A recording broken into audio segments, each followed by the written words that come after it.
What's up, guys? Welcome back to the Asia session stream. I hope you guys are all doing great.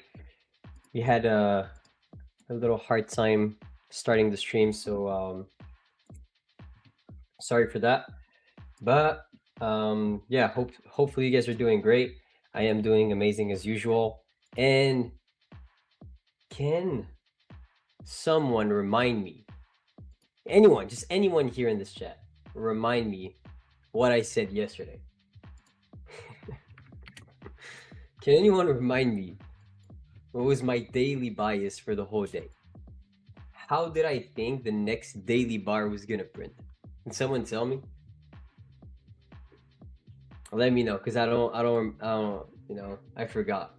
Can anyone tell me which side was it, and what trade did I actually take? Was it long? Was it short? I want to know, cause I forgot. You took a short? Hell yeah, I took a short. So basically, I anticipated that the next daily bar was gonna print to the downside, and we needed to go back down towards this unfilled fair value gap, even if price was bullish for the day.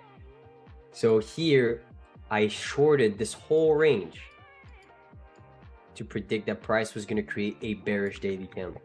I went on the hourly chart, entered the first few positions right there, second position right here, third position at 500, stop loss was here, take profit was there.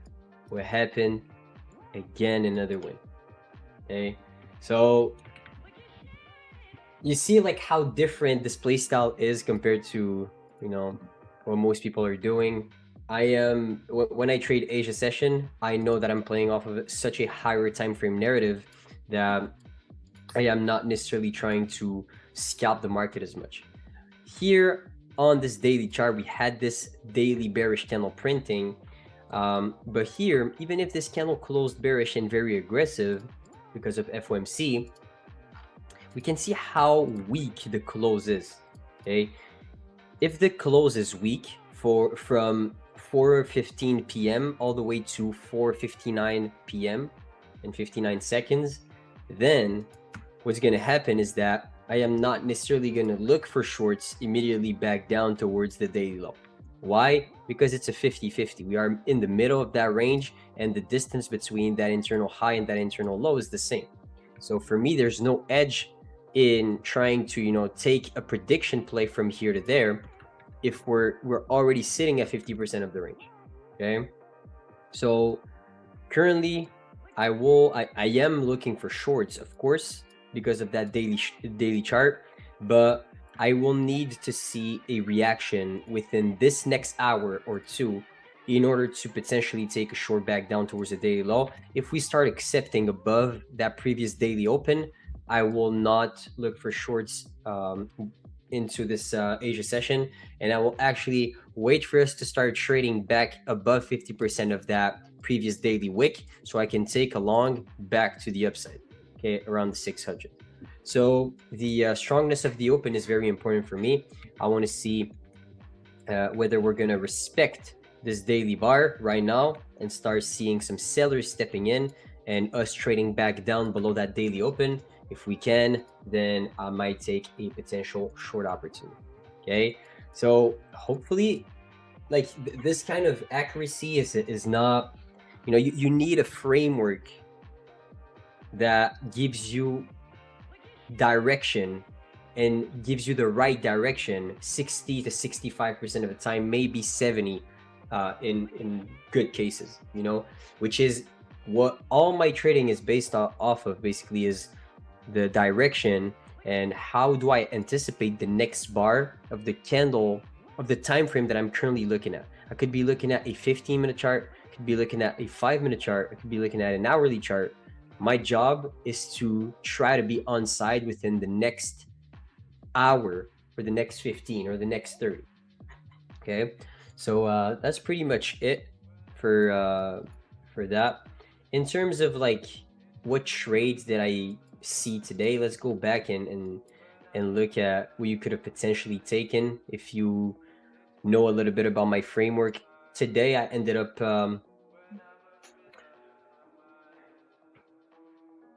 today I ended up losing, unfortunately. So 2 back-to-back losses from yesterday and today during the New York AM session on my live account. So my live account is officially officially gone, unfortunately. Gone not from disrespecting my rules or gone from doing dumb shit, but more gone because I took so many payouts that my drawdown kept going up and up and was not static. So then once I requested, let's say that once I requested my last payout, my drawdown left was around $4,000. So took 2 back-to-back losses and fried the account. So I will be back on sim pretty soon, hopefully. Showed a lot of consistency, did not blow that live account for around 3 months. So yeah, hopefully I'll be back on my Lightning accounts, which are my favorite accounts ever, and try to do some damage there with you guys, hopefully. So yeah, that's full transparency. Just wanted to stay real with you. If you were there during the trading floor session, then you know exactly what I'm referring to.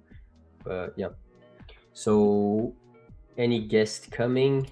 Not sure. I'm not sure of that. I know there's gonna be more and more guests, 100%. But I know there's gonna be more guests within the future. But right now, I don't know if there's gonna be one today.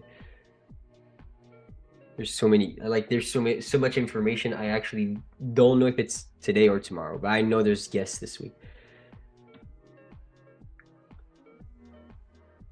Oh, Rohit is coming tonight. Oh shit! Oh yeah, Brandon told me. I thought it was tomorrow. Okay, so Rohit is coming tonight. Okay, that's good. JP said that there is the Asia stream was double scheduled. If you can see, maybe you can if you have access, you could put one in unlisted, which would be the one that we're not in. All right, how's the chat doing? Yeah, don't I know my team yesterday got absolutely smoked. Don't need to, you don't need to spam it in the chat. I know Algeria lost. We got cooked, but they are the best team in the world. Number one, they won the Copa. They won the last World Cup. They have Messi too, so chill. All right, let us cook. Let us adapt.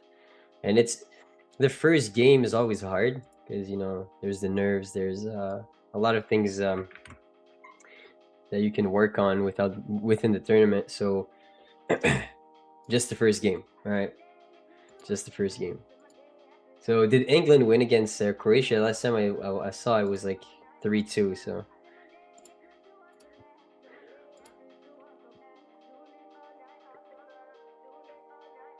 Four two, damn. Okay, so Kane.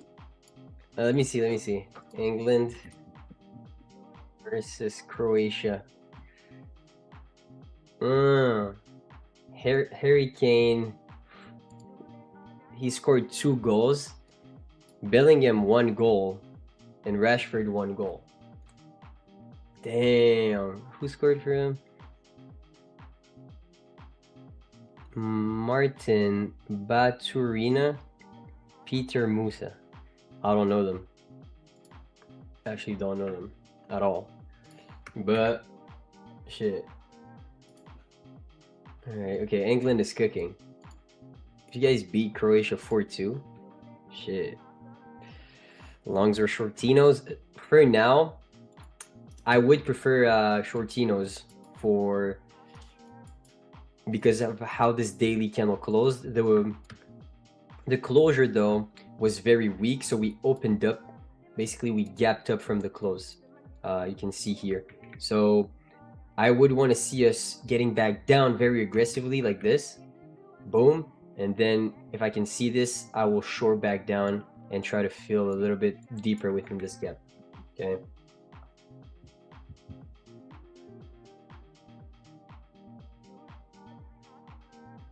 Okay. Okay, my brothers. So currently just looking at this hourly chart. The last hourly candle closed bullish, showing us that the close was dominated by the buyers. Okay, so you can see here. So now I would predict that the next hourly bar will print to the upside and actually dominated by buyers. Okay, that's always how I view things. But the thing that would be good is if we can actually, instead of closing bullish and respecting the framework I'm currently talking about, I would want to see that candle closing back bearish below its opening price and giving me a signal that we are now respecting this daily bearish candle, and we could be trading back towards the daily low. That would be the best. How much time is it going to take? Is it going to be the 6 p.m. candle? Is it going to be the 7 p.m. candle? I don't know, but I know that if I short right now blindly, since the close was so strong, it would be dumb for me to do that because the distance between the previous daily high and the previous daily low is almost the same. Okay, so like not necessarily the same, of course. Like right now, let's say we are 375 handles away, 380 handles away from the daily high, and we are almost 300 from the daily low, but it's still, in my opinion, 50-50 in a sense. Okay, still a little petty. So and I'm so hyped to get back on sim. So hyped, so fucking hyped. You guys don't know.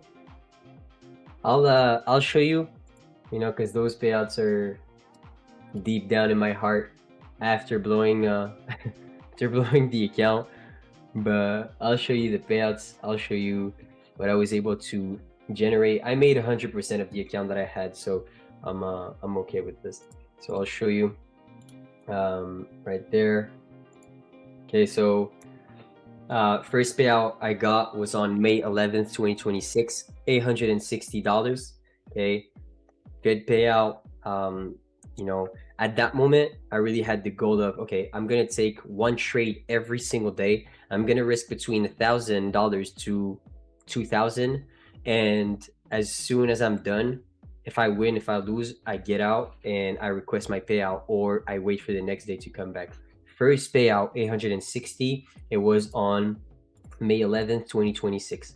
Then second payout, May 21st. So you see the distance between the first payout and the second payout was 10 days, almost 2 weeks of trading, which, it seems long, of course. And if you have like unrealistic expectations, then, throughout those days, you will start tweaking and will be like, oh, $1,000 is not enough for 2 weeks of work.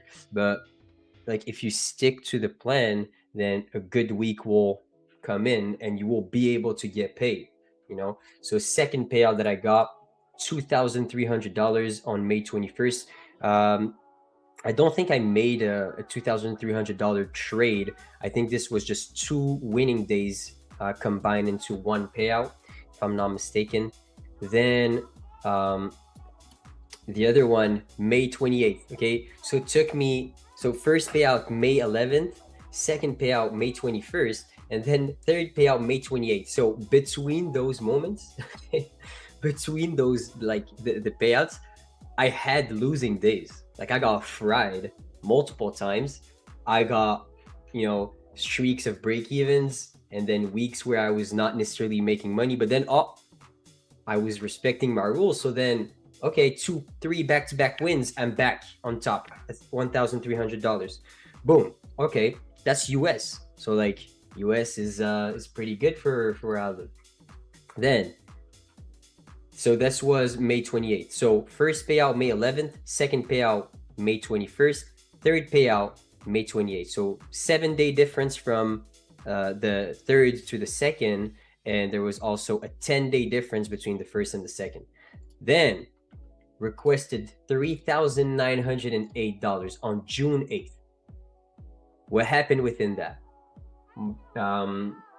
took back-to-back wins of 1,500 or so, or like 1,000. So 3 to 4 winning days, stacking up those wins, being confident. And then you see, like, again, May 28th to June 8th. So then you're like, shit, it took some time actually to request that payout. And then most people that you see online request like, oh, 100K payout or this amount of payout, and then you try to force it. Chill. It's better to be 3,908 USD dollars richer than you know, blowing a set of 15 accounts.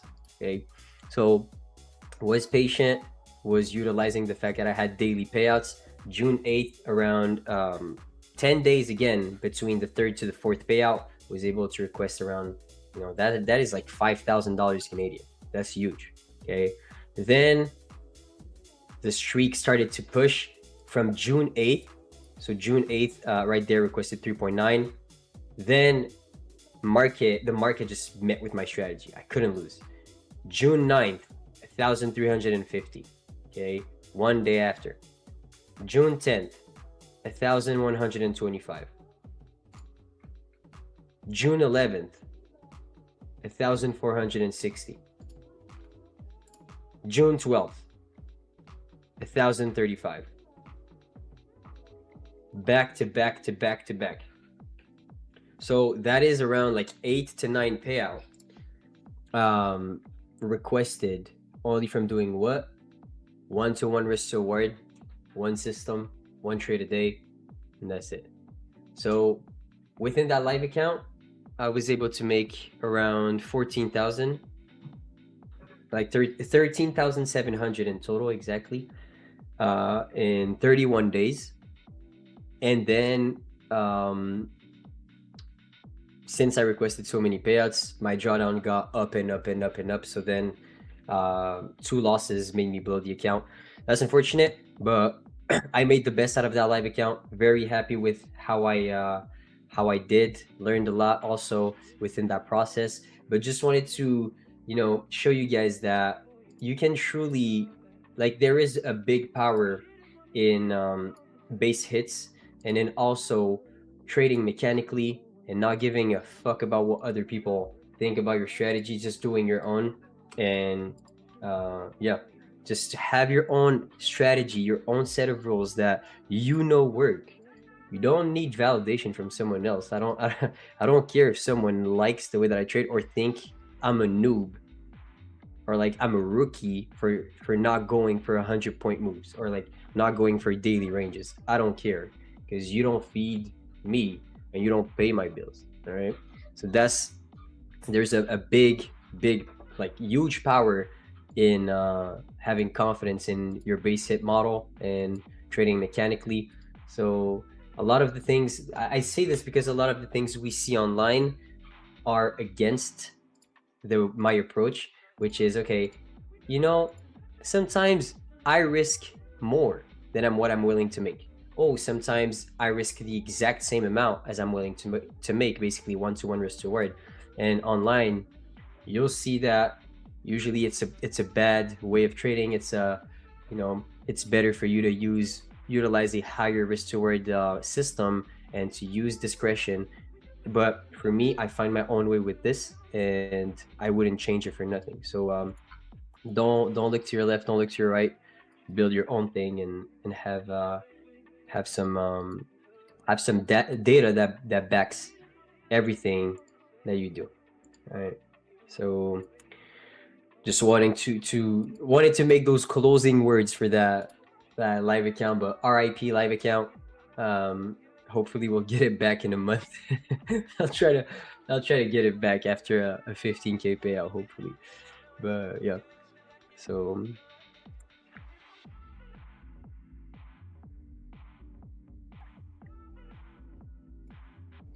that's all nonsense. No direction, nowhere price goes. Hop in, then risk reward nonsense becomes irrelevant. I totally agree, man. That's exactly what I preach. If you're there every day, you're like, shit. Every time I've been saying this, if you have a system that will tell you where the next 15-minute bar will print, if it has more chances of printing bullish than bearish, and you understand that within a 15-minute cycle, if a 15-minute candle is going to close bullish, then it has a lot of chances of creating the low of that candle first before actually expanding to the upside. Then you have a lot of you can find a lot of edge with just the 3 sentences that I said. Literally. What's up, Joey? How are you doing, my brother? So yeah, Amos, I've never had a payout before. Out of all your models, which one would you recommend for someone like me who's trying to reach the first payout ever? And where can I learn it? Thanks. I'll say this: getting your first payout or getting payouts in general doesn't, like, you can get a payout out of mediocre strategy. Let me give you the math. Okay, so let's say me, I have multiple plays within my playbook. I have multiple strategies, but when I was backtesting those strategies, okay, let's say for me, I have around 3,000 to 5,000 trades backtested, okay, that I know I can take the same exact trade at the same exact moment, replicating the same exact framework with the same stop loss, same take profit, same risk reward, same risk, and get a certain outcome. Of course, 3,000 to 5,000, in my opinion, is still a small amount of data, but it is spread out through 8 to 10 years of multiple different strategies. So I am getting closer and closer and closer to the real statistic. Okay, so if you take those numbers and you're like, okay, I backtested 3,000 to 5,000 trades with a certain strategy, and it gives me, let's say, between a 64 to a 67% win rate with between a 0.8 risk to reward, okay? Oh yeah, 0.8 risk to reward to a 1-to-1, okay? I'm going to be brutally honest, this is exactly my stats, okay? So within those 3,000 trades, 5,000, what's going to happen is that there's something called the law of big numbers, okay? If you flip a coin 15 times, the likelihood of you getting, let's say, heads 11 times and tails the last 4 is still pretty high. Like, there is a chance within, that distribution of you throwing that, playing that game, that you will have above 70% chance of actually getting heads or tails. Does that mean that you have an edge? No, it's just because your sample size is so small. Okay, let's take that into perspective. If you buy an account, let's say you buy a growth account, okay, which is the account, in my opinion, that is the easiest to flip because it's so cheap and it has 1 day to pass. So let's say you buy a growth account and you understand that, okay, I get 17 times my initial investment. So I pay $87 for a 50K account, okay? And stick with me, okay? Because everything that I say is very, very important, because it will back up everything that I just said before, which is you can get a payout out of a mediocre strategy. So let's say you get a 17x your return on investment on a growth account because you pay $87 for an account and you get a payout of 1,500 US. Okay, that's if you pass it first try. Good.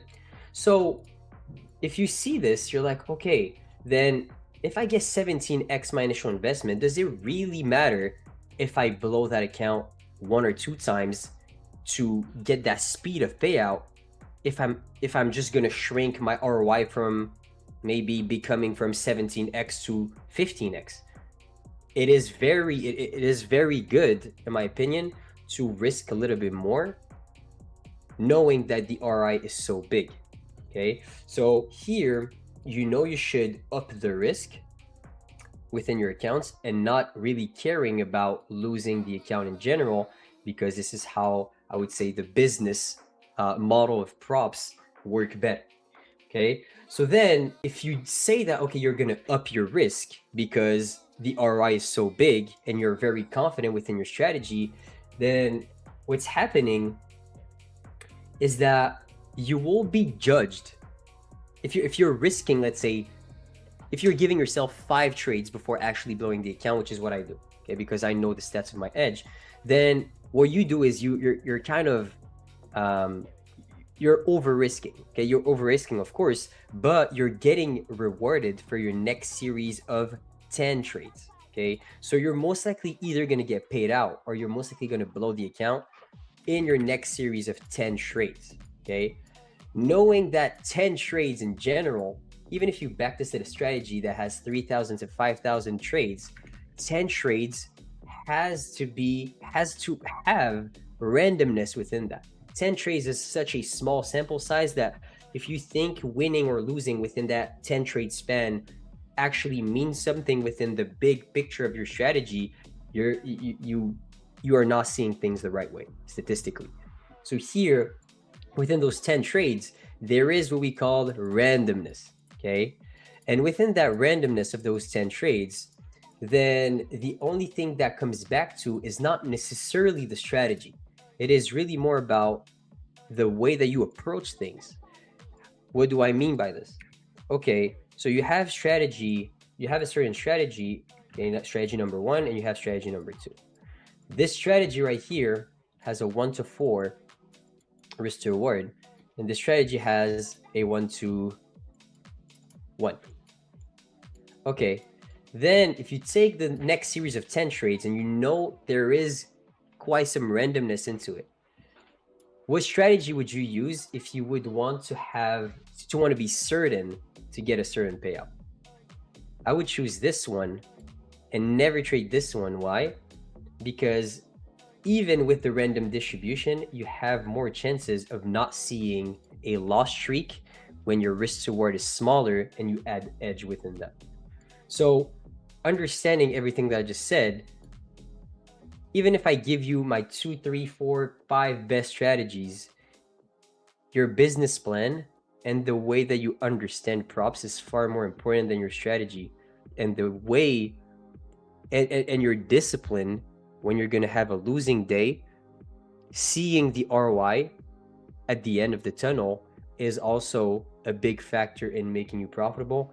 And not just that, your discipline also when you blow an account, because you need to have what we call a good relationship with blowing accounts, because it's a fucking business. Get back on your feet and buy another account. All right, so everything that I just said is exactly how I think. Okay, so I can say the best strategy, this, that, brother. You can find your own strategy. All right, just backtest it, find whatever you want, but make sure that the strategy that you're trading, you understand the concept behind it and you chose the path that you wanted. The path that I just stated is better for a guy like me who doesn't really like or enjoy blowing too many accounts. Good. If you are someone who already built a strategy with a higher risk to reward, you have, a lot of confidence within that strategy, you know what you're doing, then don't change that. Don't change that. And just what you want to do though is go for the select account and build yourself a trading plan accordingly. Okay. So damn, I was yapping so hard and I forgot Rohi was there. So let's see if we can bring him on within the next few seconds. So okay, he's there. How are you doing, my brother? I'm doing good, bro. How are you? Doing amazing.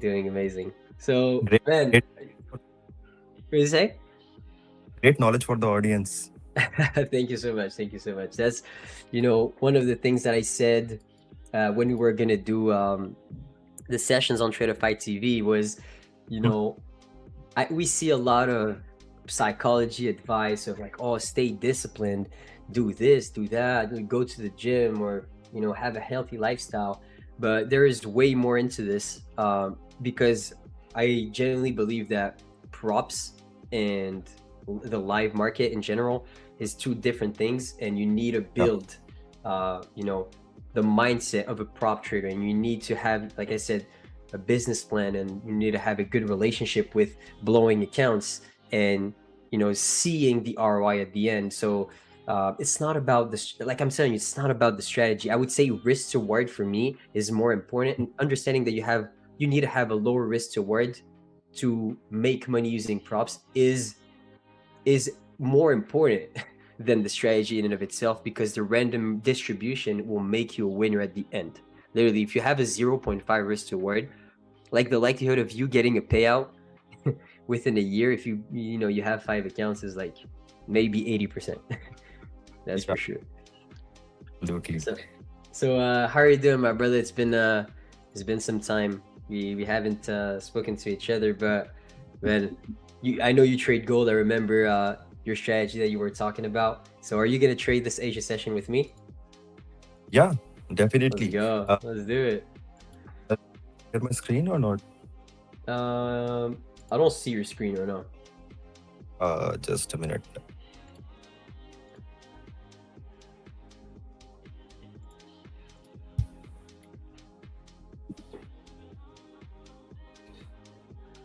Is it visible?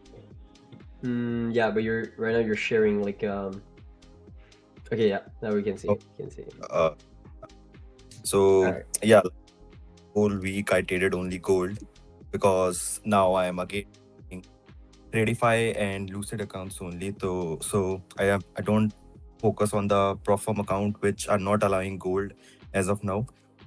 So yeah, for the whole week I traded gold, and as we discussed last time, these are my levels which I marked for the gold on a 1 hour time frame, and then uh, going back on a 15-minute time frame, these are the trades. I took this one trade here, a buy side trade, when there was a gap fill. There was Wait, a can big 2 seconds.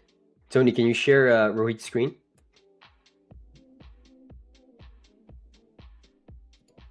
Let me see. Let's see if we can share the screen. I think last time there was a problem with your screen also. If yeah. I'm not mistaken. Okay. If you can, yeah, just share Rohit's screen would be better.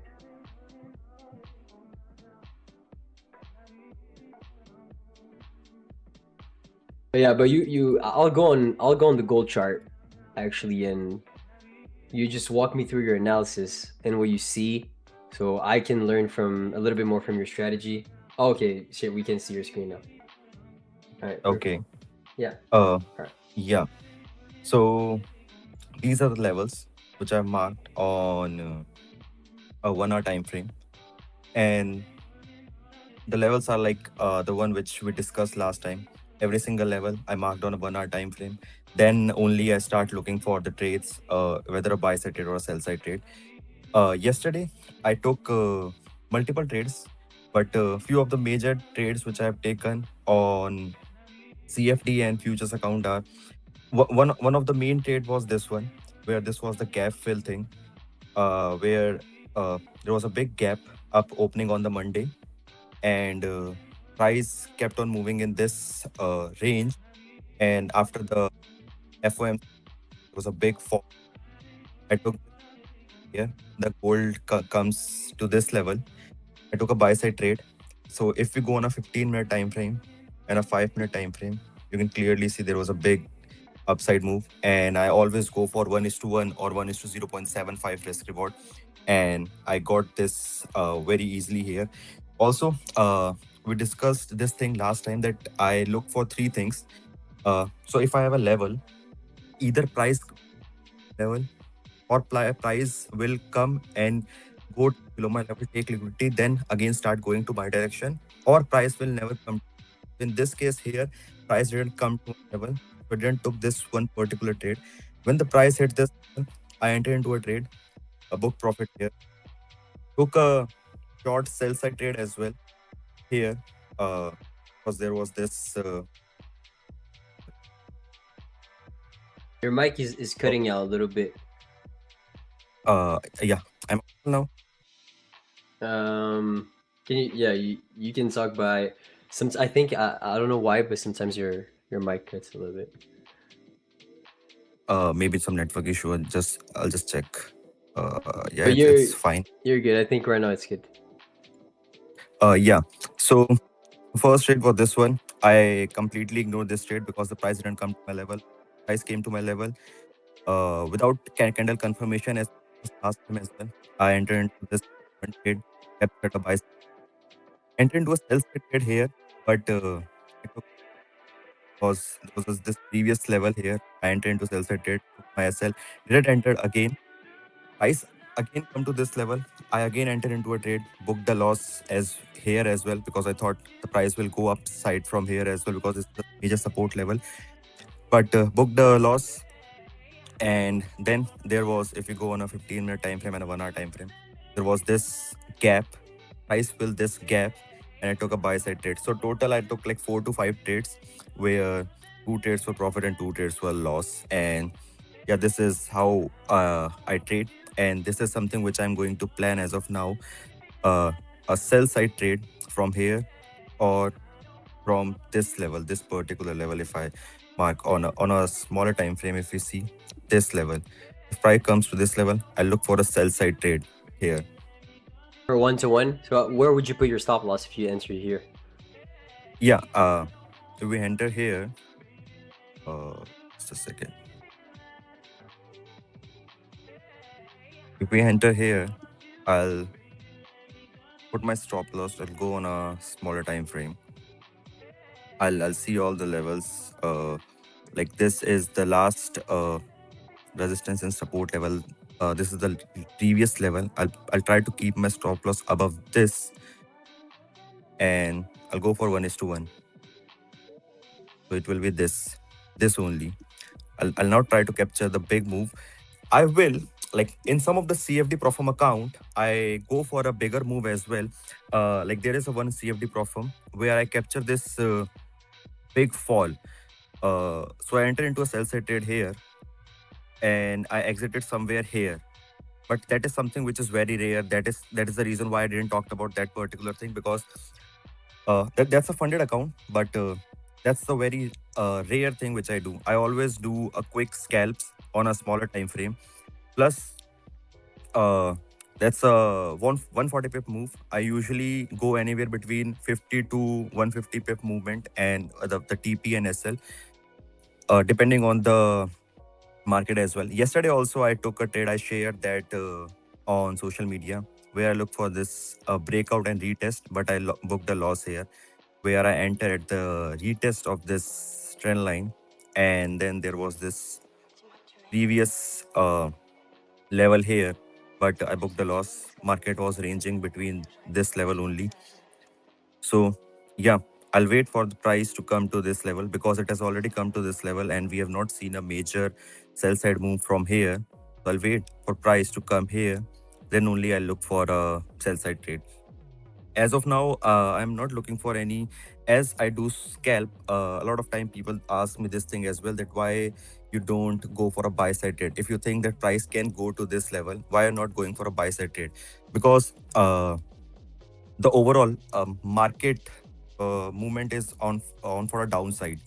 So there was a proper downside movement, and if we go on a 4 hour time frame as well, the gold is constantly falling from 5500 something level. So it's better to take an sell side trade instead of going for a buy side trade when you see that the momentum is very quick when you enter into a sell side trade. So this is something which I planned. I've also checked the chart for Nasdaq, and if I show you, these are the levels. Again, Nasdaq has the same story. There was a gap. Monday market open. There was a continuation. I haven't taken any trade in Nasdaq, but yeah, there was this continuation. Price come to this level, didn't fill up the gap. We have seen a short move from here, then a fall, and then a complete gap fill. So yeah, Okay. So and plan. okay, so you're mostly your strategy is based on support and resistance, as you said last time. So like, what would be your risk, and also like what account size are you trading? Yeah, uh, so I have built a good buffer for myself that I can risk the whole drawdown in my account, and the account I go for is like 150K. 150K select account majorly because I don't want any consistency in funded account. I am like completely fine to trade with consistency in the evals, but it becomes like quite difficult when we have a consistency in funded. That is what I think. Everyone has different opinions. Someone want to pass the account as soon as possible. They don't want consistency in the evals. But yeah, I made a decent buffer for myself that I can risk the whole drawdown. If someone don't want to do that, that is completely on you. But I think you can keep anywhere around 3 to 4 trade for yourself to either pass the account or to breach the account. Anything? Yeah, this exactly what I was talking about just right before you answered. So like, Yeah. depending on how much how confident you are in your strategy, and if you know that you're not gonna have 4 to 5 trades losing streaks usually, then it's a very good thing to not let money on the table, especially since those accounts are so cheap, and you see the ROI at the end. So we have Miriam in the chat. Hi Miriam, how are you doing? Uh, we can look for the sell side trade in Nasdaq because there was a gap fill. Prices taken multiple supports here. It has again come up. It is again coming up to this level. We can look for a So sell. you're looking for what is it? 301? 301 shorts? On I'm not seeing the futures chart. Just a second. I need to check the futures chart. Yeah, I need to mark the level on just because I was checking the other chart. Okay, so for me, I'm actually gonna look for a long soon. So what's your level exactly? Because I don't want to fade you. It's on a futures chart NQ1 exclamation mark. It's 30290. 290. And on a 290 Okay. to 300. Okay. And like your stop loss will be It will like, what's the exact number of the stop loss? Like 70? I need to check the futures chart again. Just a second. Okay, so you look also at the CFD chart. Yeah, above 70. Okay, above 70. Yeah. Okay, that's what I was thought. Okay. Above, Okay, cool. For me, I'm currently looking for a potential long. You see, like, basically on the daily chart, I would be tempted to look for shorts, but there's 2 things that I look at when the daily candle closes. There is first the strongness of the close and also the open. So here, on the daily chart, if we can show my chart, yeah, perfect. Okay, so on the daily chart, we can see this candle close bearish. So usually when a candle closes bearish, I would not try to fade that on the higher time frame. I'm like, okay, throughout the previous day, sellers were the one being aggressive. So trying to reverse the market at that point is counter trend for me, and that's how I read it. So here we closed very strong here from that daily bar, but from 4:15 p.m. all the way to 4:59 p.m., you see there was a pretty big move to the upside, okay, which made that open from that new daily bar being a little gap up from the close. So that is not necessarily the best thing if I'm looking for shorts. So now what I'm going to do is that instead of using that daily chart in order to take a trade, I need to scale down to lower time frames in order to find a scalp. If there's no day trades, then I need to be versatile enough to look for a scalp. 10, 15, 20 points don't really matter, but I need to be I need to know how to trade those lower time frames. So here, what is price telling me? The 4 p.m. 1 hour candle, so from 4 p.m. to 4:59, this candle closed bullish. So when a candle closes bullish, I'm anticipating the next one actually to close in the same way, which is exactly what happened right there. So when we close here and we close strong and bullish, then if I have the chance to see a bearish shift in market structure back down, I would anticipate that this candle right here on the hourly candle has such a huge amount of buyers that we will potentially hit a wall at a certain point. And once we start disrespecting the PD arrays that we created on the way down and we flip back above the opening price of that new bar, I will enter longs targeting the most recent high being created, 10, 20, 30 points depending on the range. But that's usually how I anticipate things. When this candle will close, I will anticipate the next one actually to close bullish also, and it not being a reversal. So when it shows me signs of reversals, I will fade it once I know the participants within that sale, basically that sell model, will get squeezed. Okay, Mm-hmm. so that's pretty much what I'm seeing right now. Could see a setup within the next 5 minutes, so we'll be patient. I would want to see a deeper retracement. I would want to see like price coming back down all the way to like here, so around the tens. If we can Mm-hmm. sweep the 10, then we start pushing back up. I'll take a very quick scalp back up. That would be very clean for me. Just riding the overall move from the open. We had such a big down move from the FOMC. We are seeing some sort of mean reversion play back to the open potentially of that FOMC candle. So we'll see how that goes, but I think there is some room to go to the upside. So yeah, by the way, chat, uh just wanted to know, like, because we did the explanation of all, we had some very good questions about, strategies, and we had a question regarding like, oh, I didn't get a payout. What do you think is the best strategy, or what do you think is the best way to um, actually do things to request my first payout?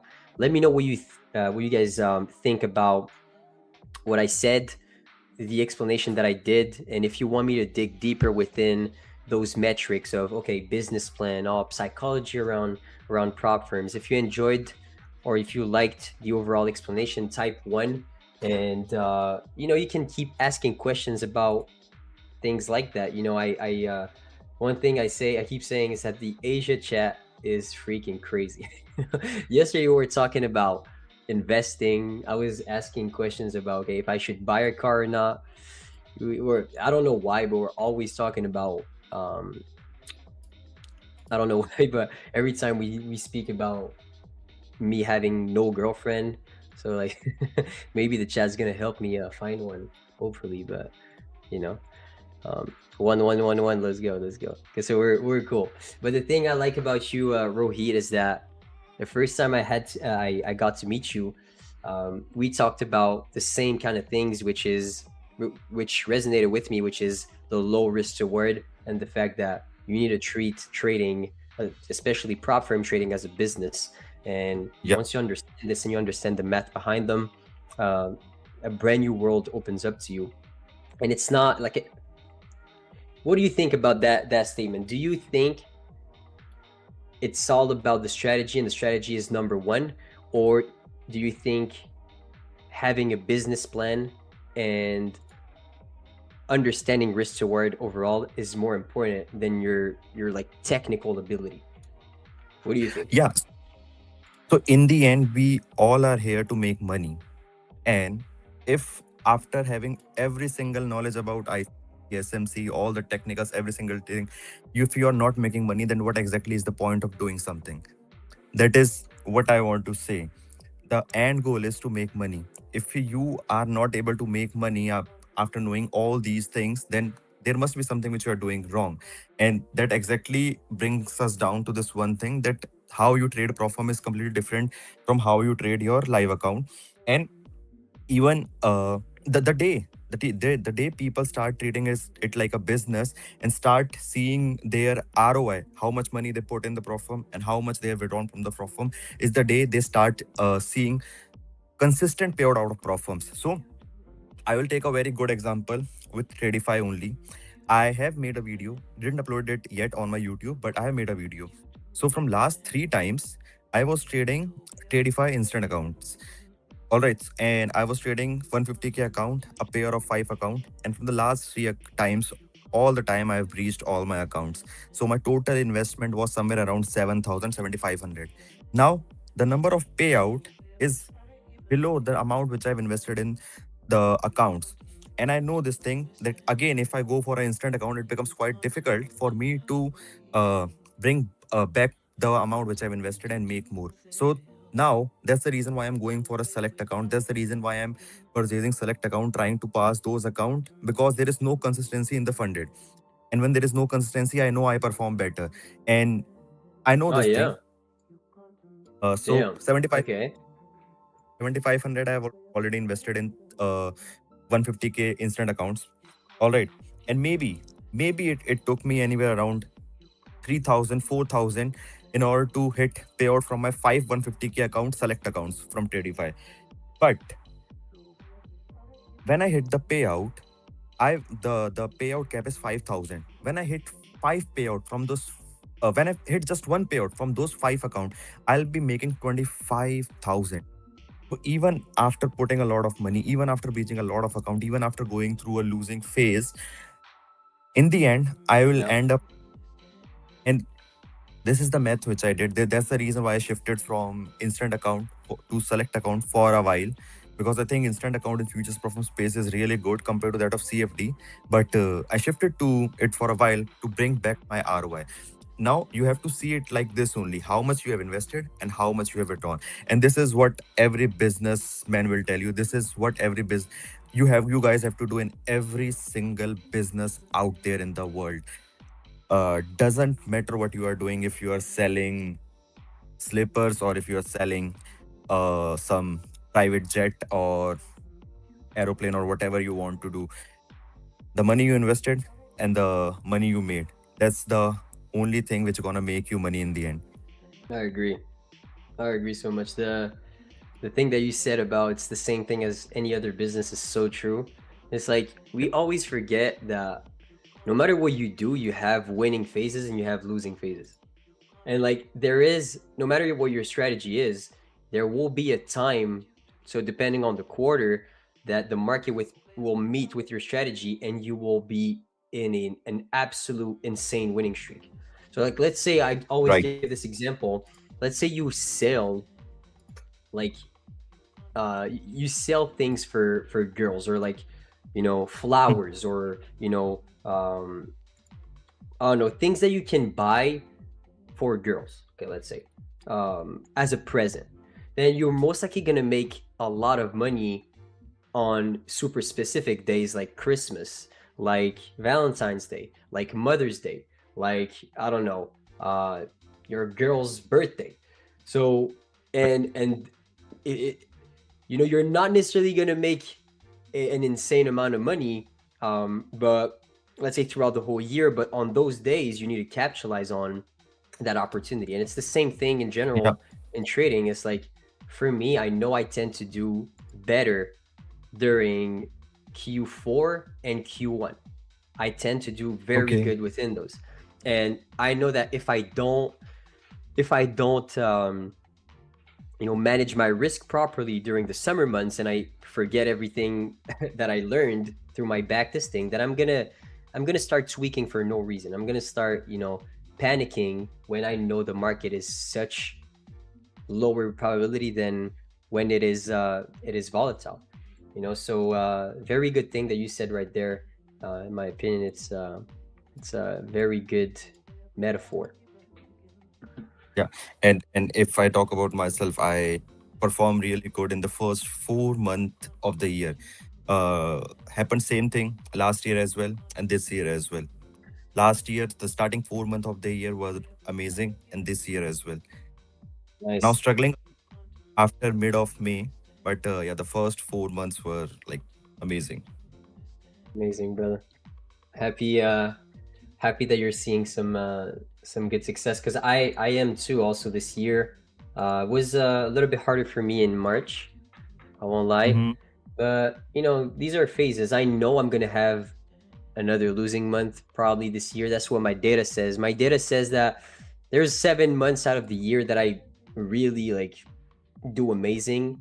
There's maybe three that I do so like break even, or like +1 hour, +2 hours, and there's 2 months that I'm gonna lose. And overall, at the end Yeah. of the year, I'm gonna make money. But if you're not comfortable with that fact, and you have such delusion in your system, and you don't necessarily like you don't know exactly that, okay, my strategy loses sometimes, or my strategy is not necessarily the best in that market condition, then you have a screwed vision, you have unrealistic expectations, and then you will be pushing buttons when you should be playing defense. So Yeah. 100%. So I will try to look for potential long here, chat. I like it. I like that.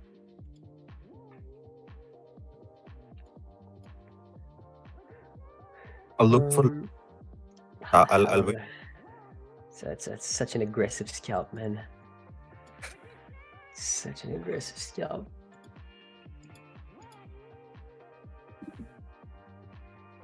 I'll add within this range. I'll just try to scalp it real quick. Should I take it in my?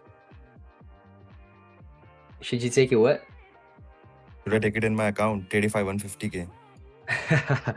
I don't know. That's pretty aggressive. I won't lie. I might add to this position once it pulls back.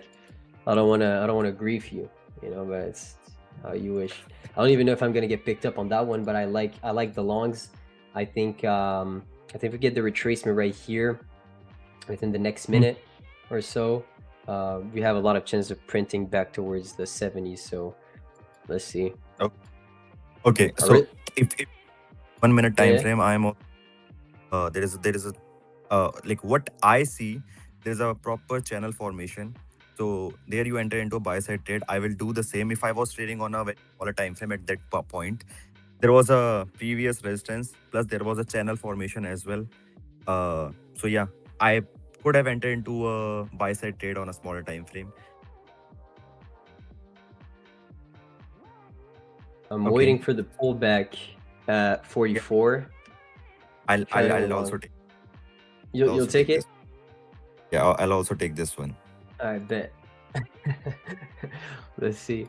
Hopefully I'm gonna get picked up. If it starts ripping above 60s before it picks me up, it's over. I really want us to like dig right now. Okay, so I'm in. Might add some more within the 15-minute gap. Would not necessarily see price needing to come back all the way down there, but like that's the reason why I have such a small size right here. I really want okay, big candle. So I'm gonna add to this position very soon. It's another contract.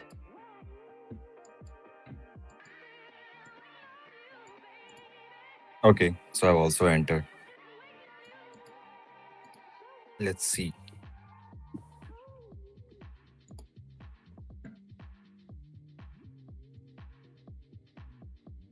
So if I get the chance to see the pullback right here, the average will be around like 44. Will be a bigger picture play in that sense. So longing the 30-minute gap basically.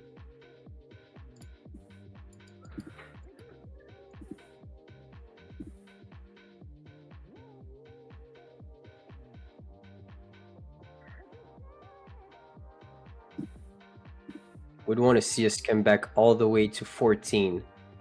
Hopefully we get picked up on that one. If it moves from here, I don't want to get paid a lot. That's one thing with me.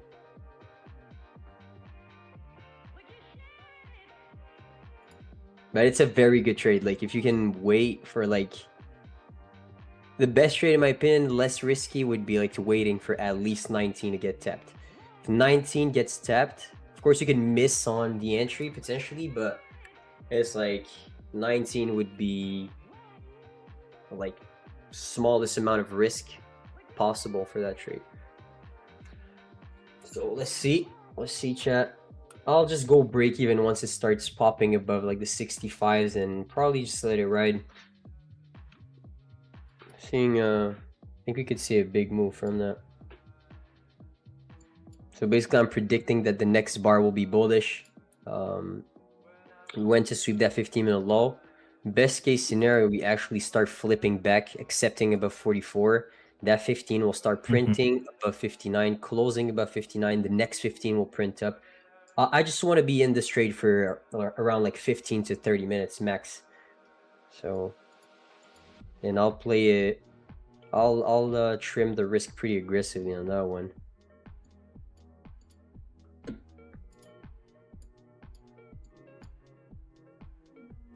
So back above, we flipped back right above the opening price of that 15. If it starts accepting above 53, we'll be pretty clean. But there's huge sellers within that, especially on the 2. If the 2 closes here, If we close above 48 on the 2, it's probably an ad. Probably an ad, but I'm scared of the fake out because I really want to give myself some room if it really pulls back and fake out buyers to add within that 15-minute gap. I'm pretty confident that long. I would really need to be offside to get screwed over on that one.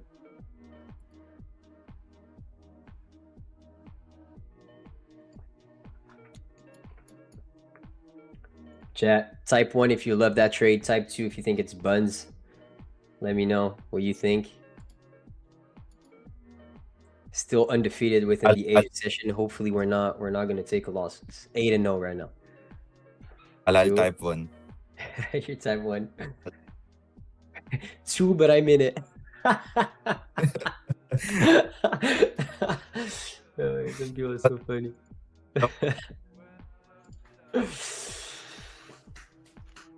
Shit.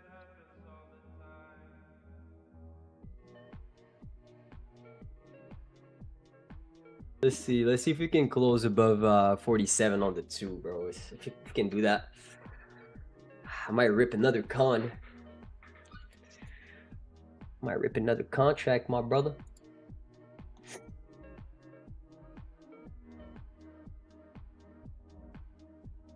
It's a good area to add, but you know, I'm just gonna chill. I know how much it can accumulate within that range, and actually like be very tempted to come back towards the gap.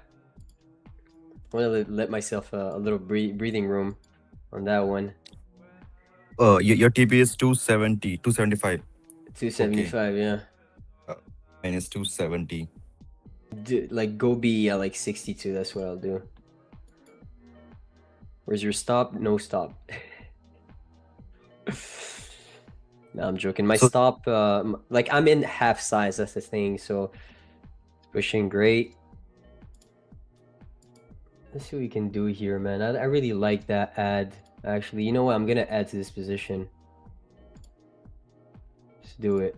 Let's do the ad here. Fuck it. Just gonna assume the consequences of if it pulls back.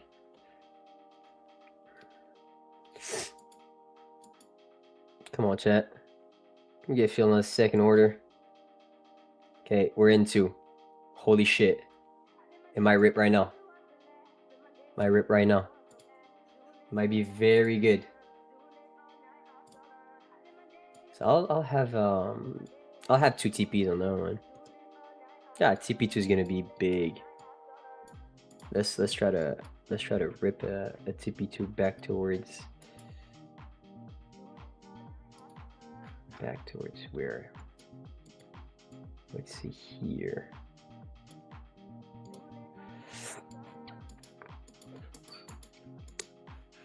So that would be. Sorry. That's your live account?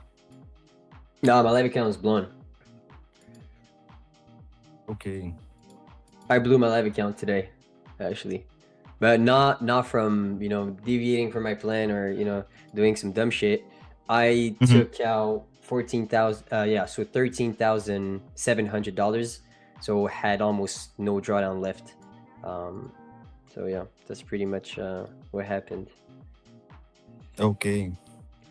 Yeah.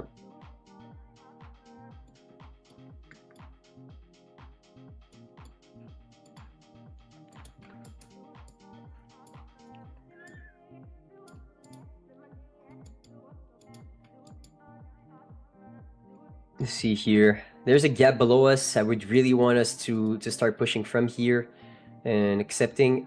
The displacement is very important for me. If we start displacing aggressively to the downside, we might get cooked. I won't lie.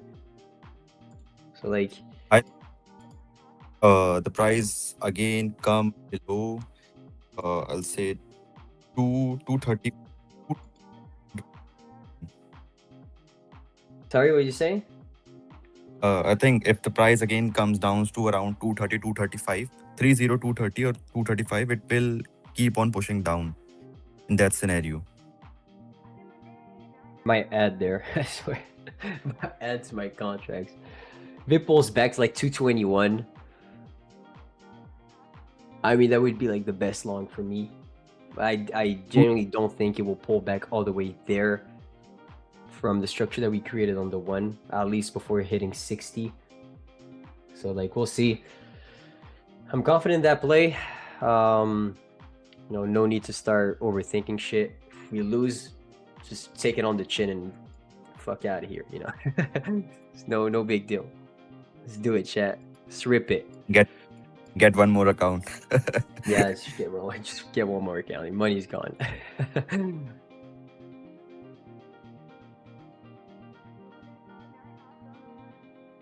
Yes, come on, chat. Come on, chat. Can we do it?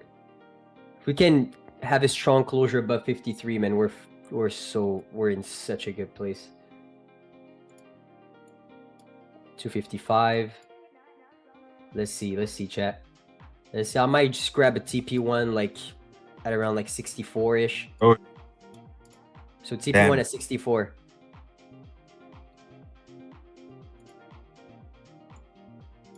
I'll just TP1 right there.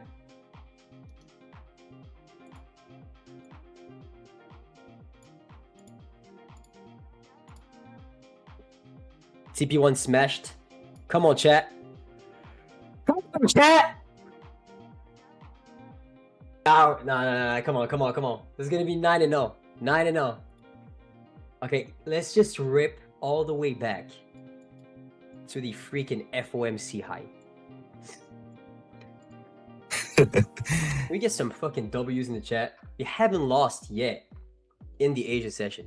I mean, I might just start giving up on the New York session and just trading Asia with you guys. Let's fucking go. Okay, so I've closed my position at 65, 265. Vamos, chat. If Rohi was not here, I would have been flexing my biceps. Oh God. Dude. I closed. You close everything? Yeah, the level which I have marked on a 15-minute time frame, the price has come to that particular level where I have told you that I will plan for a short from that particular level. And if I'm seeing it on a 1-minute time frame as well, as per my level, the price has already reached there. Like if you are able to see my chart, this is what I was seeing, which I told you that the price is moving in a channel and it has already reached to this level. So I closed my trade. Good. That's a very good decision, but I mean, I want to be in this trade still. Let's see if we can rip. Bro, if this 1-minute bar closed above 69, holy shit, I'm gonna start dancing. Oh God, literally. This is gonna be like, it's gonna be so good.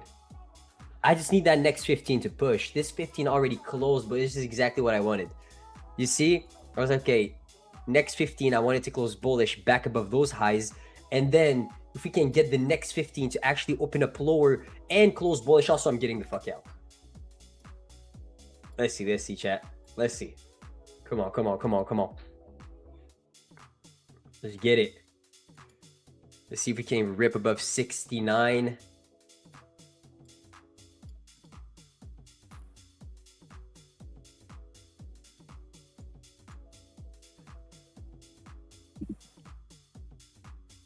$6,549 and hold runners into 7602. Nice push. Come on, boy.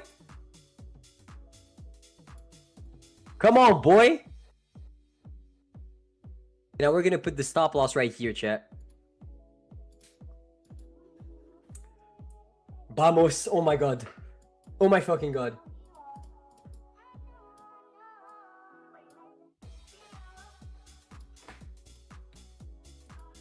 Chat. Is it gonna be 2 for 2 for today on Tradeify TV live?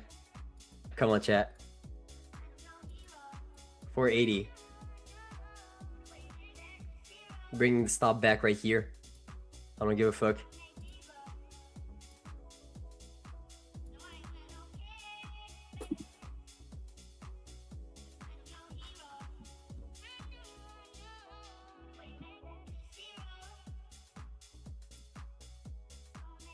I think we have some room, man. We have some room.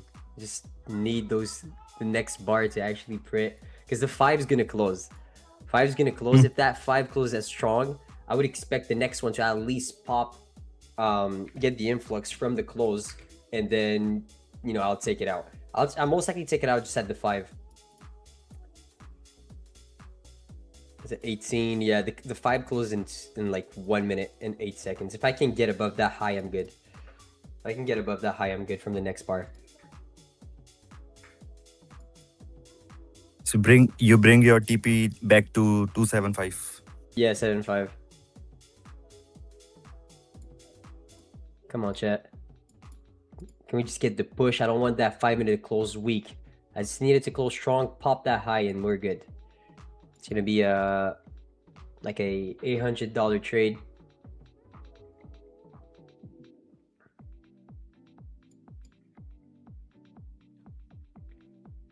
You know what we'll do? I'll just manage it that way.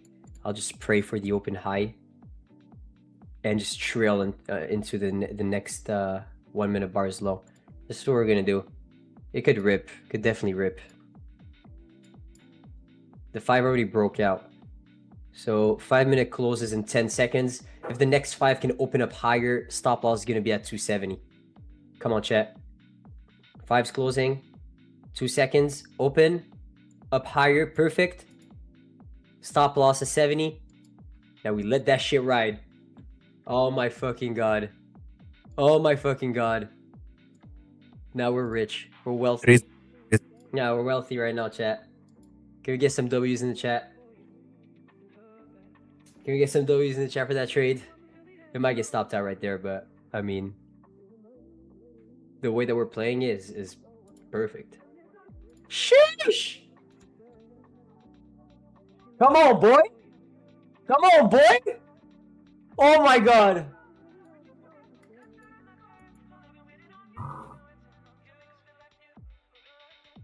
It's Oh my reaching fucking god, chat. Oh my fucking god.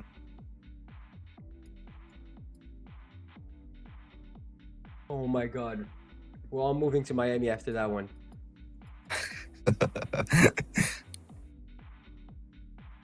The dream's alive for real. Next bar should print bullish. Come on. Remove your TP and just go for the... I swear to god. I'm telling you, like, my TP is going to be moved. Like, it's... I will need to get stopped by a bearish candle. Let's pray that it's not this one.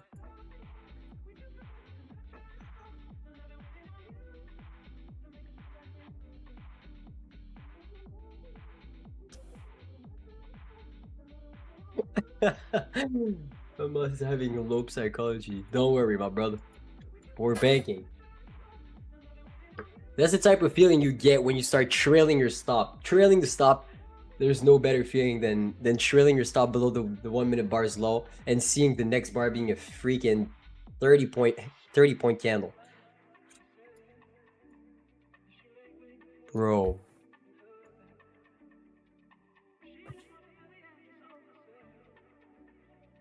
You got out early, it's all good, brother. I've never rooted for the Bulls so hard in my life. Oh shit, come on. Come on, boy! Oh my god, oh my god, oh my god. Oh my fucking god, chat. Full TP.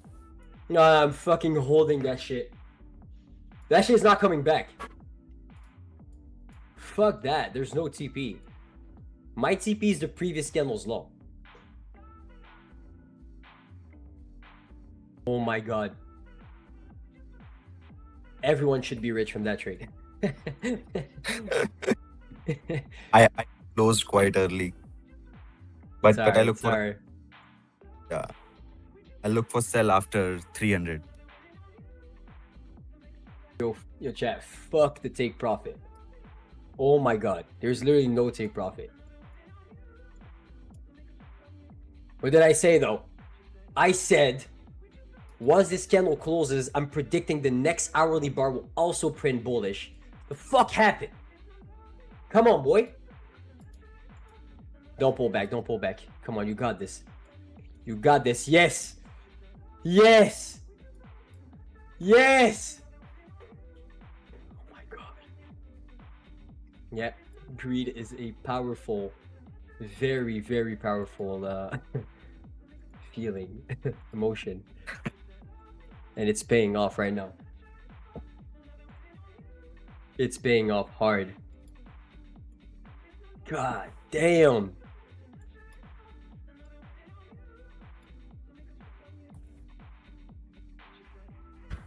Up 2.1K. Good shit.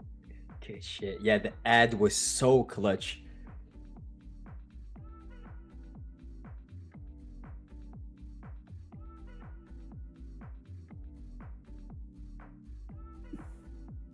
Trailing below that 1 minute bar is low.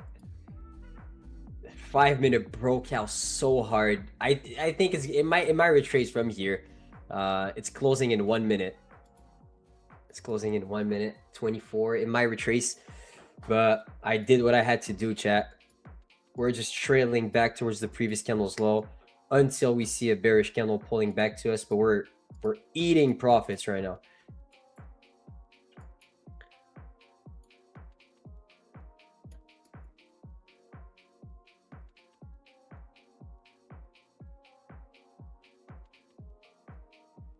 Imagine if we just predict the whole ass hourly candle. Oh my god.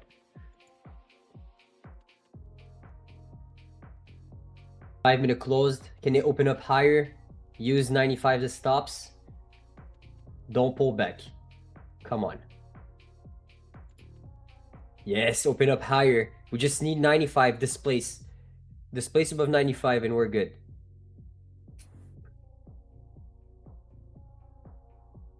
Getting wiki.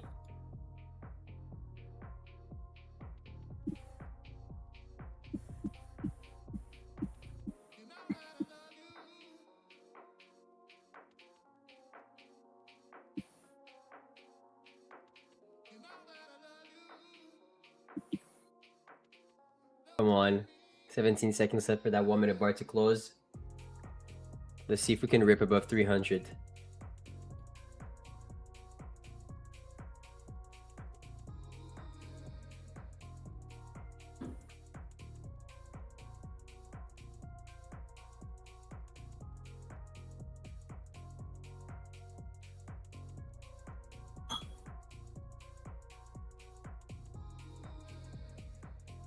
What time is it? 26. So 30-minute candle is going to close. It closes strong and bullish on the breakout like this. I'm expecting the next one to do the same thing, never reversing. So it's a question of, is it going to pull back? It might not. You got to pray at this point.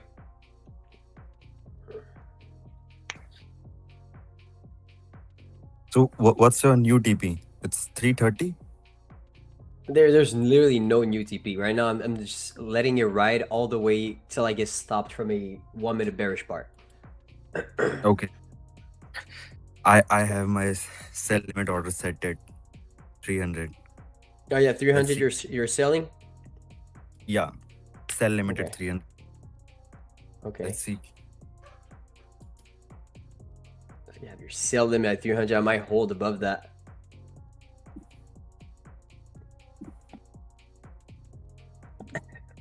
Adrian in the chat typed, is it worth entering long here? No. If you were not in, because you were scared of losing the trade in the first place, the punishment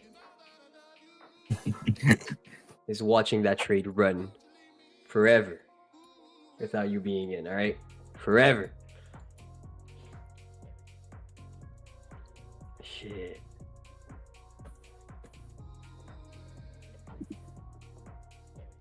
Oh my god, it's ripping. 27, 3 minutes left for that 30-minute bar to close. We might see a good influx of volatility right there. I think I'm just gonna let my stop here and not even gonna be below 90. I think we have some room here. I'm pretty content with the amount of profits that we're doing right now. So I'll let some room for the market to breathe here. We might be in a fucking amazing trade like this for at least the next hour. Okay, Wow. so now What a fucking banger, chat. Oh my god.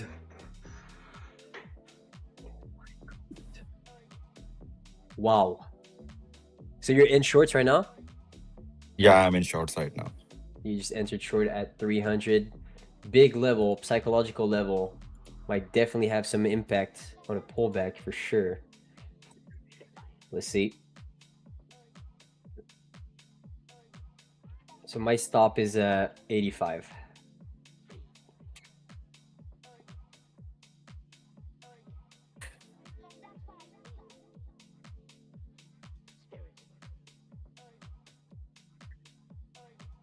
$30-minute bar is going to close in 1 minute. Hopefully it opens up higher for me. Hopefully it opens up lower for Rohit.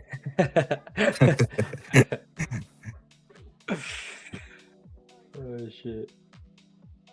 But my SL is like quite big this time. In this particular trade, it's 370. So let's see. Yeah.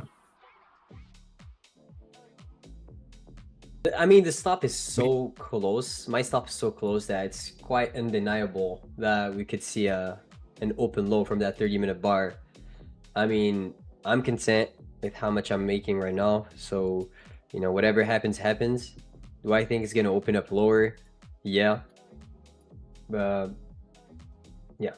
Let's see. Let's see. 1 minute. 1 minute for that 30-minute bar to.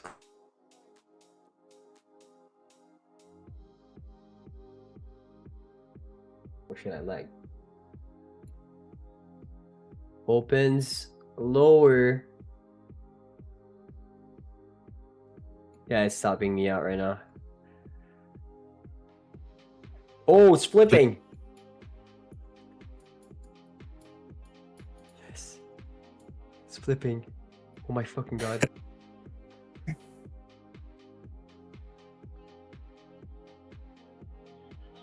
It's a 1 minute bar. It doesn't mean shit.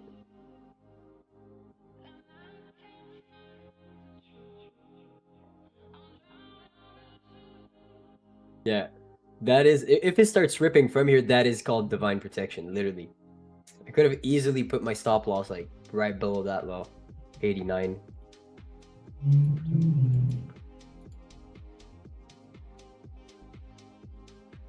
Pulled back into a 5-minute gap. Very good closure on the one.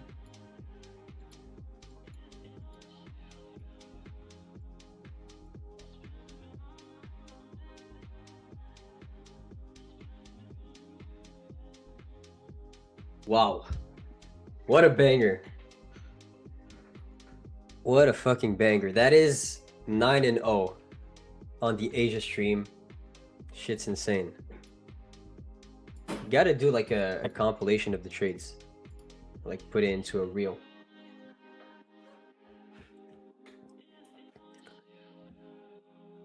It's going up now. Yeah, 30-minute bar closed bullish. Holy shit. Holy shit, my fly. Chat.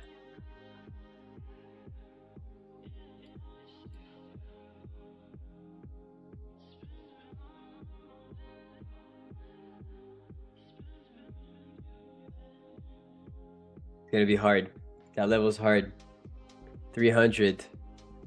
Hella sellers. No!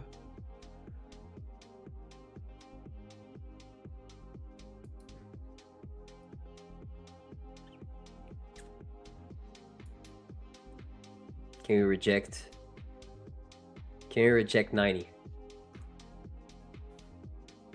I like the stop here. Even if you start pushing around like 315, I really like the stop here.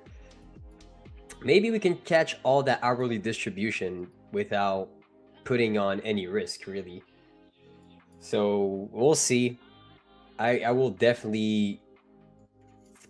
I would be one of the first ones though in my whole life that I would be able to catch if it does push without any pullbacks, because that's freaking crazy. Like I've had some big trades in my life, but like not being stopped, putting your stop loss below the previous candle's low is kind of crazy. My stop's gonna be here at 85. It's cooked, chat. It's over. We're gonna get stopped in profits. It's all right.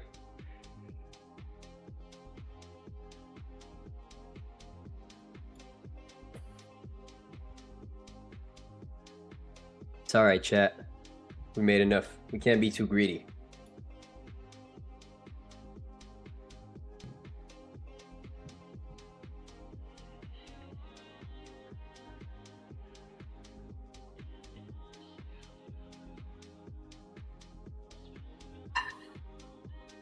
Pretty close it was. Briv. One handled. Not even one handle. 0.25. Nah, it's gonna hit. We're cooked. If it starts pushing from now, it won't.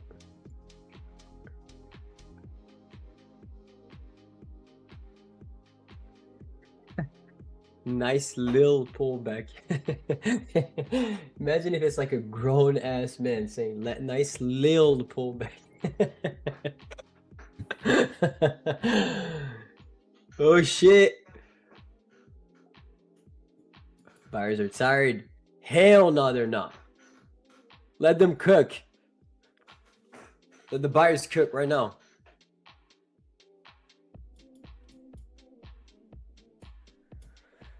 Yeah, they're not. Oh my god. They're not stopping.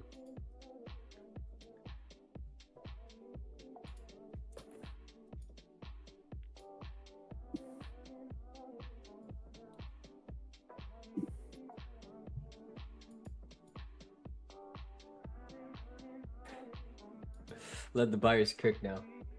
Yep.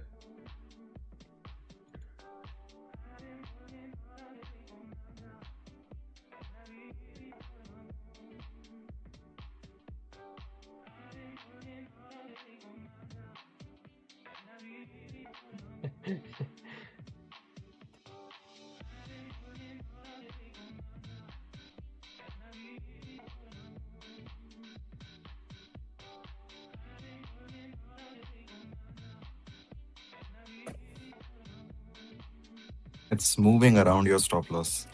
Let's prepare for something. I mean, yeah, it's pretty much it would have been insane to see it just push without any pullbacks on the 1 minute chart. So W's chat, we made the best out of that move. It was a crazy move. Holy shit, we banked. Definitely could see some upside from that level, of course, but yeah, I got stopped in profits right there.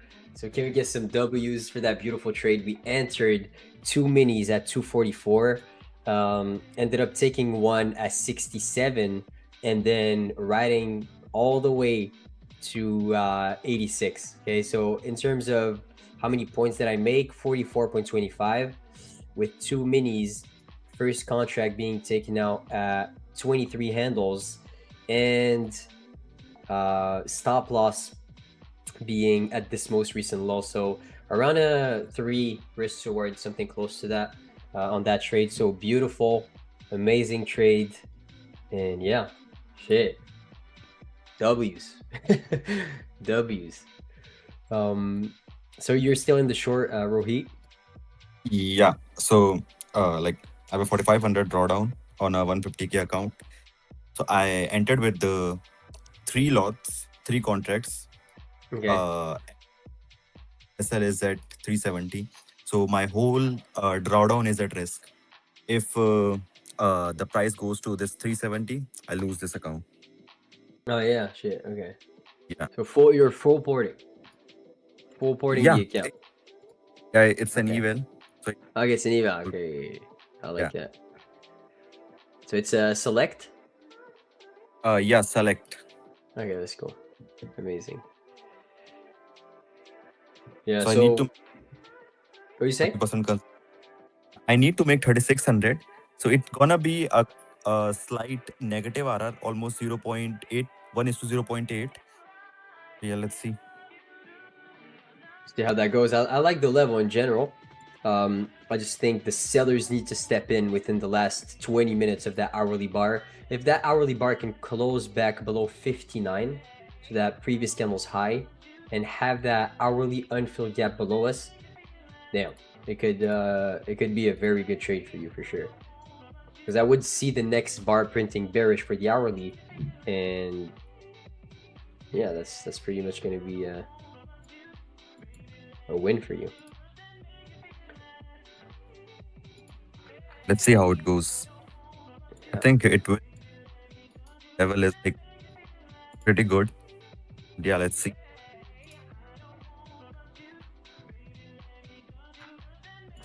So you have like 9:0 during Yeah, I'm 9-0 in Asia session, and also today, using. yeah, today I won also my trade on the trading floor. So 2-0 on Tradeify TV, 9-0 on Asia session. I don't know how much I'm up though on the trading floor, but definitely I would say I literally have a better win rate on Tradeify TV than with my accounts. I don't know why. Like in the AM session, I would say. Um, yeah, I don't know. Maybe the chat just is too positive. They just give me the vibes, and we just attract the winning trades into our lives. You know. Good shit, Amos. You killed that. Thank you so much, Miriam. Thank you. I know you were in those also, so good shit So also. is there anyone in the cells, or like everyone closed the trade? Would you say? Is there anyone who is still in cell, or In sales. In the chat? yeah, Yeah, chat. Is anyone still in the cells and wants to let it ride exactly like Rohit? We want to know. Type one if you're in sales, or if sales interest you right now, and you would look to potentially trade them. We're seeing a nice market structure shift on the 1-minute chart. Does that tell us a lot? No. But I would say if that 15-minute bar closes bearish and strong, we might see the next one actually printing bearish also, which is a very good thing for you. And also there's going to be 15-minute left once this 15-minute candle closes for that hourly bar to close. So it could be a good thing. It could be a very good thing for you. yeah. So what's your confidence level from 1 to 10 with this trade? From one Is to there trades that you will take that you have you can rate them A plus, or is it really hard for you to do it? I'll tell you, for me, it's like almost impossible to say the difference between an A plus setup to like a B setup. Really, same it's like it's very hard. I don't same really same believe in that. yeah, same goes with me. Earlier I used to think this way, that if I taking the trade on a higher time frame, it is a plus setup, and if I'm trading on a small time frame, it is not that good. But Okay, that's good. Okay, that's a good rule. time frame doesn't have any significance. Doesn't matter whether you're trading on a 1 minute time frame or a 1 hour time frame. Completely depends how you are trading and what exactly you are seeing on the chart, which defines a trade. So earlier I had this perspective, but not anymore. Mm.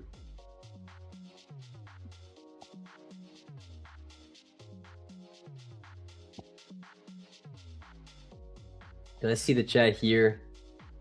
Did you win the trade from yesterday Asia session? I fell asleep. Yes, I did. I actually did. So the trade yesterday. So look, when this candle closed, right? I said I am seeing the next bearish candle, the next daily candle closing bearish, or at least needing to go back towards that gap before doing anything else. Okay, before actually going up. So we closed very strong from that daily on that daily bar. You see here how you see how that last 3 candles operated. We had a bullish candle being an engulfing candle. The next one closed bullish. Okay, this candle closed bullish, being aggressive, also creating that change in the state of delivery. Another one closed bullish. All right, when this candle closed on Monday, I was absolutely bullish for the whole day. Ended up being a complete reversal, complete shake off from the sellers. So like that gave us a very good perspective of what is most likely going to happen on Wednesday. When I see this and I'm like, okay, there's some heavy sellers within that print, I am not going to look for a previous daily low sweep, market structure shift, and try to predict that we are going to go back towards that high. That is probably the dumbest thing I would be tempted to do. What I will do though is that I will use this print as the story. Okay, sellers are in control, plus there is a gap below us. buyers were so aggressive within the last 3 days that sellers did not get a fair exchange. So in terms of volume, this area below me has low volume. So what is the next target? What has the most chances of being taken out within this daily bar, basically? I would guess that there is way more chances of us filling the gap than the internal high. Okay, so then I scaled down to an hourly chart and I built a position within that whole range. Started with 2 micros right here, added 2 other micros right there, and another 2 micros at 500. So my average was around here. My stop loss being right above this high and the take profit being right there for a 1-to-1 restored. Look how that went. Pulled all the way back up, chop, chop, chop, and then to the downside. So here I was able to predict, even if price was not necessarily going to go that deep, I would still think in all of those scenarios, if I see this again on the daily or the 4-hour or the 1-hour, I'm still looking for shorts, and my direction is still short for the next daily candle, or if it's an hourly, the next hourly. See, that's how I read the chart. I'm looking at what's above me, what's below me, how did my previous candle close, was it strong, was it weak, and what has the most chance of being taken out, and where is my next candle printing on the time frame I'm currently looking at. That's it. So there's a lot of information I just stated. Maybe you're like, what the hell is this guy talking about? He uses like very complicated words for no reason. Might be, but the principle behind how I trade is so simple. It's purely candlesticks. It's purely, all right, wicks do the damage, bodies tell the story, and let's anticipate the next bar to print, and let's try to stay alive within that whole range, because we know that getting the bias right is far more important than getting the timing right with a super small stop loss, because this is very hard to replicate in all market conditions. So that's pretty much it.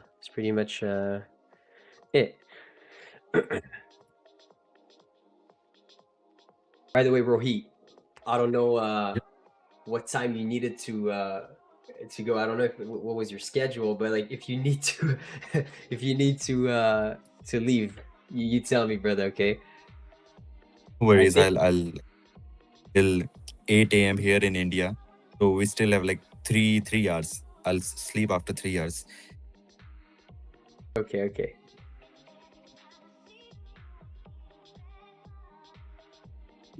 Even the gold played something like what we have planned for.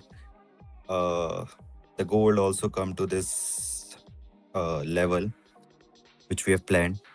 I didn't took a trade because we were looking at Nasdaq, but yeah, the gold come to this level, and it has almost come to our TP, but didn't hit a TP. I might enter again here, somewhere here, for a short in gold, and I'll plan something not with a futures account, but in CFD account. I'll plan for a proper big RR trade. I'll keep on trailing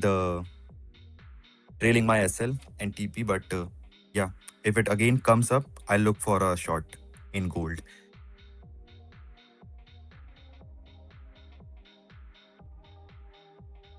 Let me see. Oh shit, I was looking at, you're in on NQ, right? Yeah, I'm in on NQ, but Okay. Because you're and also for the in a short on gold.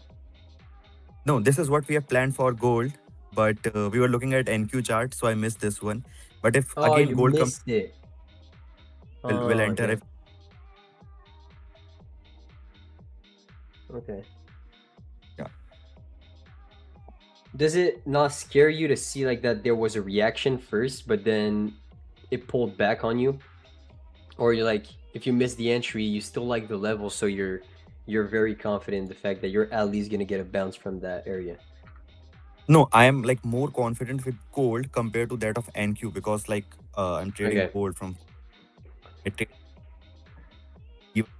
from last 3 days. I have, so I know that the is in downtrend, and the possibility of it going down is pretty higher compared to that of NQ. Like I saw the NQ chart, and I saw the movement. There was a gap fill. Then we look for a short side trade here at this level, but like more confident in gold. And so like you're more confident in gold because you think that like you're seeing that the levels of support and resistance are being respected more often, or is it about like the speed between your entry and your take profit? Like what gives you a better feeling of trading gold in general? The levels respect gold. Like, Respect I more? trade gold, and so yeah, it gives me more confidence. Plus, like the 80% of the time when I trade gold, I know in and out of gold. Like gold comes to 5,000 level, keeps on falling, so it's as of now. So, look, like yesterday as well, it we have seen a big downside movement, and there was a gap fill as well. After gap fill, there was a short upside movement. Then there is this level. So a short side trade makes more sense in gold. So if it again comes up to this level, we'll enter for a short. If not, then I'll go to a smaller time frame. So okay, so let's say if I miss this one particular trade. Now what I'm gonna do is, let's say it keeps on falling and it keeps falling. And I look for a re-entry with the market structure shift.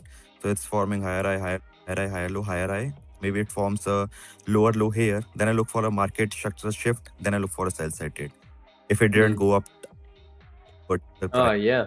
I guess you were taking the re-entry from that missed kind of missed entry from the bounce. yeah. If it keeps on falling, and I did get a entry again here, then I look for a structure shift. Then I might enter for a sell side trade. But yeah, my bias will be a sell side. Okay. Amazing. I like the simplicity of your strategy, you know. Like I think if you know how to mark out those levels like amazingly and you're very confident in them, that strategy is like very good. Like but like what makes a good level compared to like a level that you would judge being like a B minus level? Like what's the difference between like a level that you have a lot of confidence in or a level that, you know, you would potentially look for a reaction out of it? So earlier I used to this level is good or not, but I stopped doing that particular thing completely. After going to casino for like 2 or 3 times, after winning money in casino for 2 or 3 times constantly, I've realized this thing that it's exactly similar. The trading game is similar, and we already know that it's nothing but a game of probability. And let the probability take you to a particular level where you keep on making money instead of putting a lot of time, effort, and your energy into uh, rating the levels, that this is the A plus level, this is a B level or a C level, and that's a 10 on 10 trade, or that's a 2 on 10 trade. So I mark the level. I see like whether the trend is down or up. I look for structures, and there are like few criterias which I have. The price come to the level, did come to the level, and come to my level, take my SL and took the liquidity. So I just keep these few things in my mind, and I just trade based on all these things, because in the end it's a probability thing and nothing else. Plus the probability things give me an advantage when I'm trading with props. This is something which not give me advantage if I'm trading on a live account, because there is will be a one account. If I lose, I lose. If I win, I win. But with prop, I have multiple account. If I lose in one account, I can shift to the second account, and I can win in that particular Yeah. account, hit up for that amount, and take money my in my home. So Yes, I love yep. that. I am currently seeing another potential long. You know, it retraced deeper, but it's going up again. Hourly candle is going to close very bullish. Fortunately, it didn't come back to 59 again. I put my SL at break even, so I think it will hit my SL. Like, is my screen visible? Yeah, we can see your screen. Yeah. So like I planned for a proper full TP, but as I told you, this was a channel. I I saw this thing that we have entered here at 300 level, but there was the retest of this channel. After we have seen a small consolidation here, I put my SL again at break even. So I think it will take my SL now. If But it you're so if it your stop loss pretty wide though. You're good, no? 70. yeah, it's 70, but it's, I've seen a pretty good trade in gold as well. That is what gives me more edge. There is something which I'm seeing in gold, which I think will play out better because the overall trend in gold is of downside. So I put Okay. my SL break even. So it was almost like 1 is to 0.4 something. After that, I put it to break even. So if this one, if the SL got triggered, I'll enter for a short in gold after a proper level. I have a question. Are you watching the World Cup? No, no, bro. No, you're not a soccer fan. No, not in Oh India. yeah. We but So you live in India? y- Okay, cool, nice. Okay, and what's like the big sport in India, if there's one? it's cricket, like the Cricket? biggest one. Yeah. And what's that exactly? I could like I don't exactly know what that is. So there If you is a can explain. small ball, big wooden thing. J- Something like It's like baseball, but like with a yeah, big ass stick. Okay. yeah. Okay, okay. Okay, is it like a sport played by a lot of different countries also, or is it like just more popular in India? No, it's played by a lot of countries. Hmm. Okay. Damn. Do you play it? Yeah, sometime. Or But do you guys play like, so you never truly played in like a soccer team or basketball team? no, I never Oh yeah. Okay, so have. what do you do for fun? I want to know. Like, we talk about trading and stuff, one-to-one risk reward, this levels. All right, let's talk about, let's get a little bit more personal. Let's get to know you. All right. Okay. So yeah, for fun, it usually be uh driving, traveling. Plus, I used to hit a lot of gym. Like I used to spend like 4 hours in gym Oh yeah. and hitting. Earlier in my earlier phase, I was like keep on losing money, so I stopped my focus from. I diverted my focus from gym to trading, and that's why I gained weight. But I usually like do all these things: driving, traveling. Uh, I plan to like enroll for few sports, especially running, where I have like booked. There is a stadium. I've asked them to like book a slot where I can train for at least 3 weeks, three days in a week, and will join swimming classes. So I will have a lot of plans because I have gained a lot of weight. So yeah, as of now, these are few things. Apart from that, few adult things as well for fun.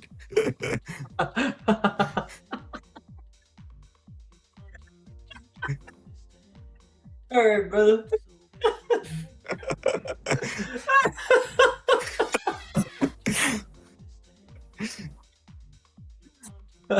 You're funny. You're funny.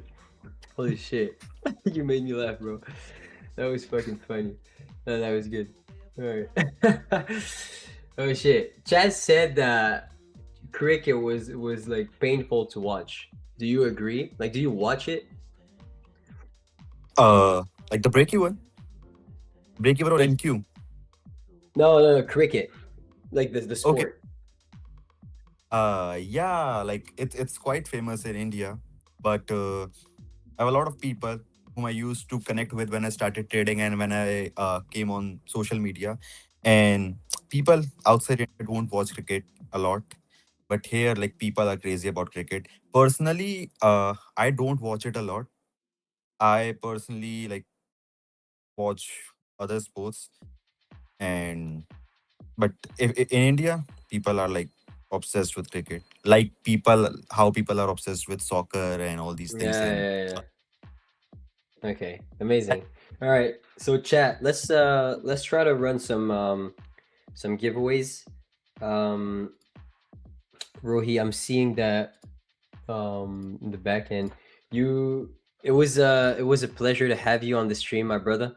You know, getting to know you a little bit, and you know, you being in a trade right now currently hopefully will work out for you. But man, amazing to have you. I have a lot of respect for the way that you trade, and I think the way that you trade is definitely the best way to make the best out of that opportunity, which is prop firms. So can we get some W's for Rohit? And let's try to have you on in another session also during the Asia, because I know yep, you love to trade the Asia. But thank you so much, brother. thanks, man. Thanks a lot.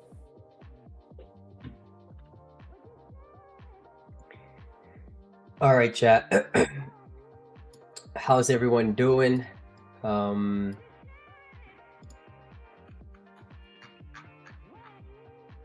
yeah, we took a very good trade together. Let's try to run some giveaways now. Every time we bank, we like give away some pretty good accounts. Let's give out some 150k select accounts for you guys.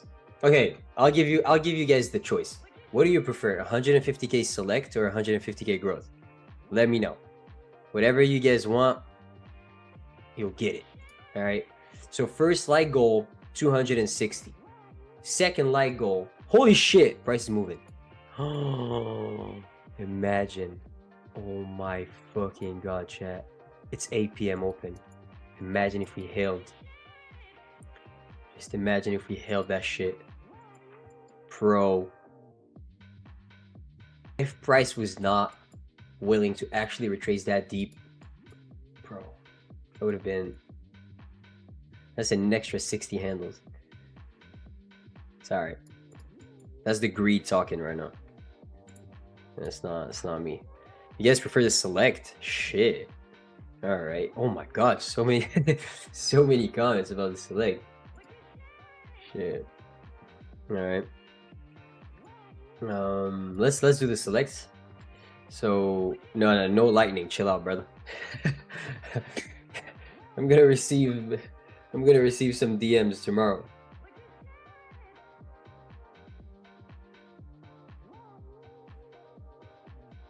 All right. So coming back in like 30 seconds. Gotta go to the bathroom.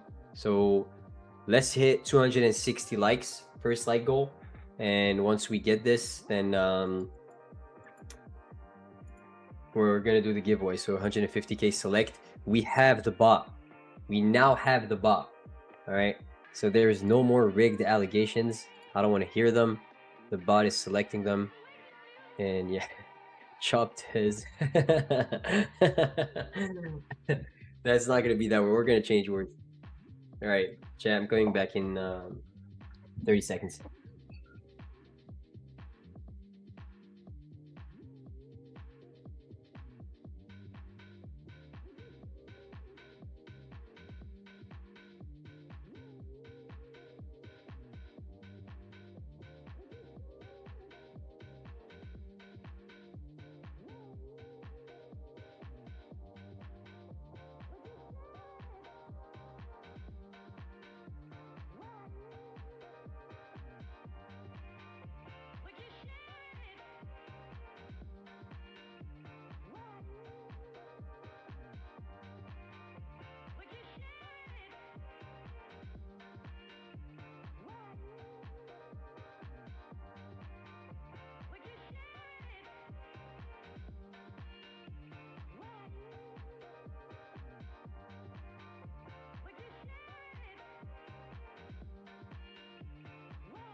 All right.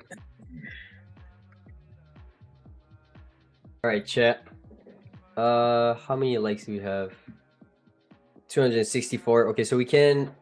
No, don't spam select. You're good. You're good, dude. Don't. No, that's not the word. Stop spamming select. It's not the word. Okay.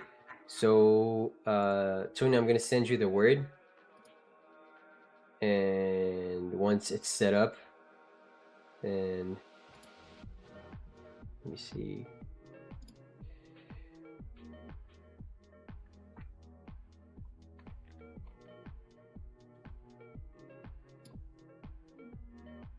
I can't even find it. Let me go on my phone.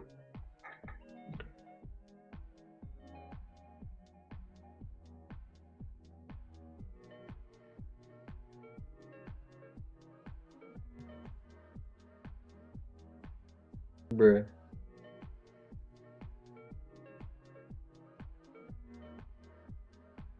It's a freaking channel. Am I dumb? Yeah, can you type in that channel? Can't find it. There's too many channels.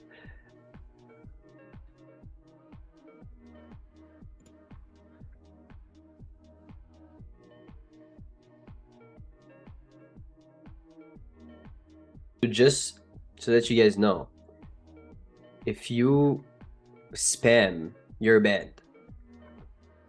So you can only type the word once. All right? Only type the word once. More than this, you will not be participating in the giveaway, all right?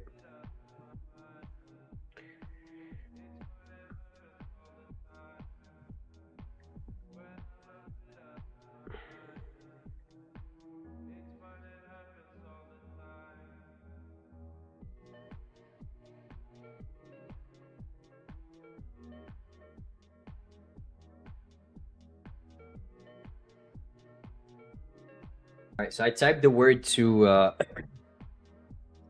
Tony. So let's see.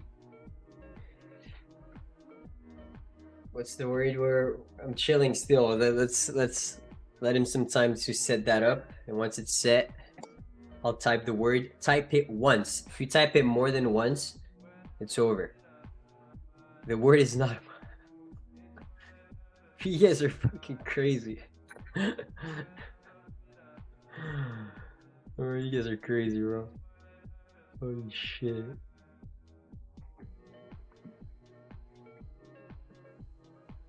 Yeah, it's all good.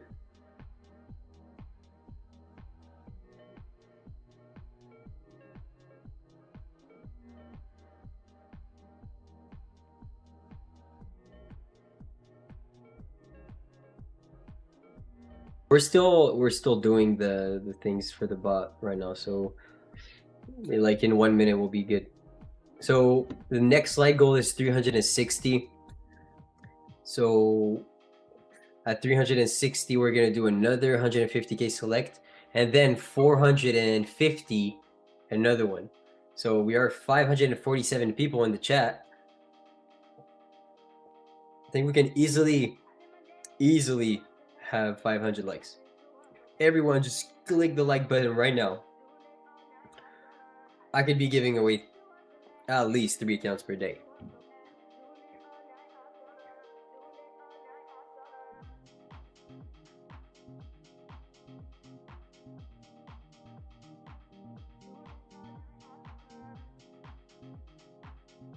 Yeah, that is a crazy ass move, man. Holy shit. That is exactly what I wanted to catch. And basically my final target would have been the FOMC Open, which is here, which I think is going to be a very big area. But like I said, it was clear for me where we pulled back all the way, filled the entirety of that gap, that new week opening gap right here. Daily candle closed bearish, so I'm looking for shorts, but then oh shit, we gapped up from that close. So meaning that the last 40 minutes was a 150 point move to the upside, meaning that okay, the buyers took over at the end, that is telling me something. Okay, I am going to watch for the open. How is it acting? It opened up higher very aggressively. All right, you know what? Let me just catch a piece of the pie on the same move and just ride the trend, which is exactly what I did. So I was able to, you see, like, you just follow the previous bar. You know, it's as simple as that. Candle close bullish, predict that the next one will close bullish. Candle closes bullish, predict that the next one closes bullish. Closes bullish, predict next one closes bullish. Until you will see a bearish bar printing, now you're going to lose potentially, or there is a lot of ways to know or to protect yourself within that candle actually fluctuating that is showing you signs that, oh, should go break even, should do this, should do that. So it's not because the framework got disregarded that you're necessarily going to lose, you know? So yeah, we didn't catch all of that. We just catched some 50-pointer, but damn, would have been great. I would have, oh my god, would have been such a good clip. Is it ready? Or it's the bot is tripping?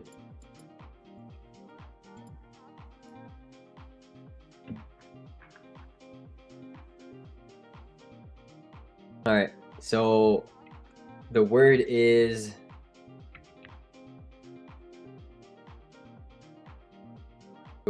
win streak. All right, type it once. If you type it more than once, you're cooked.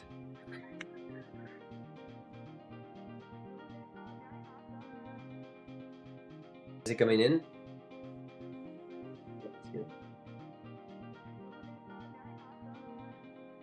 So next slide goal 360. All right, so make sure that I'm already seeing people typing in twice. If you type it twice, you're automatically banned. It's once, and in like 30 seconds, we're gonna announce the winner, right?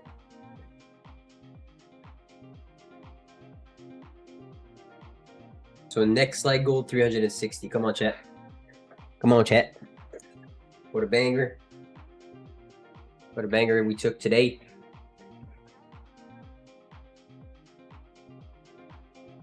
So we can select the winner right now.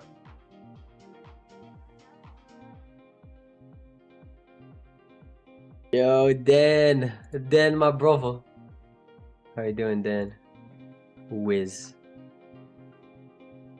There's so much aura with that name. I don't. Oh yeah. So the winner is Hottie Project. Hottie Project. Make sure you have your email within your YouTube description. And then Habibi, a must.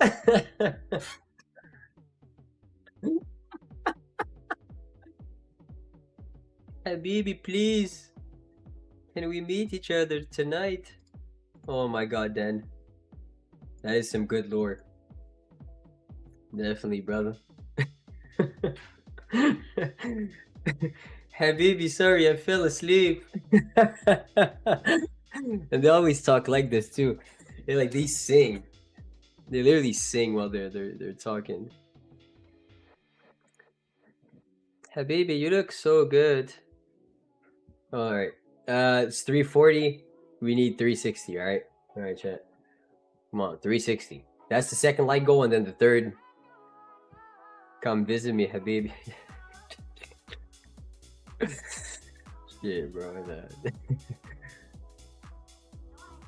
341. All right, we need 360, chat. Come on.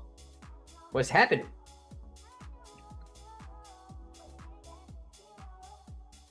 Win stream.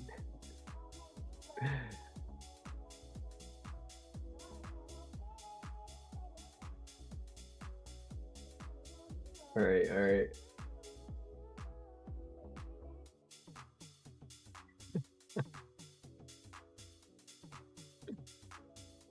Do you think re-entering into a pullback and targeting the daily high would be good? I mean, right now I'm seeing the daily high has way more chance of being taken out than the daily low. Just seeing how that daily candle is moving. We are 305 handles above the opening price. in my opinion, any longs on a pullback here with a wide stop is a better trade than a short. So if you scale down to the hourly, for me, like if you can get a pullback like, you know, around like the 70s, targeting the daily high with a stop being at a 1-to-1 and potentially adding to your position while price goes down, like that, for me, that has way more chance of happening than seeing a reversal and us flipping all the way back down to find the daily low. That for me. There is, of course, a huge accumulation phase. We could see a deeper pullback form within here. But if I go like on the 2 hours, 2 hours, you see like amazing inversion here. Like I see this high being the next target for sure. No matter how you frame your trades, for me, there's bigger likelihood of seeing longs throughout the day. All right, so 353. What the fuck is happening, chat? We ain't got no juice. No juice.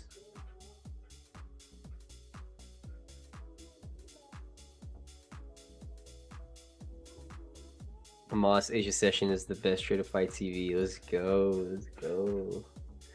I mean, you're only saying this because it's 9-0. If I started being in a loss streak. E-Mini Badger. Oh my, that's such a tough name. You want a giveaway too. That's why you love it. But that's a tough name. E-Mini Badger is a tough ass name. I ain't gonna lie. Okay, so we're already gonna set up the next word.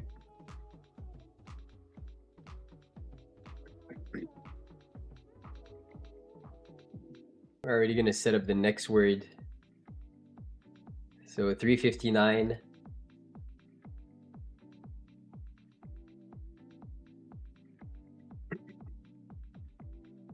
Amos, I want to be host with you on Asia session. Please, Habibti.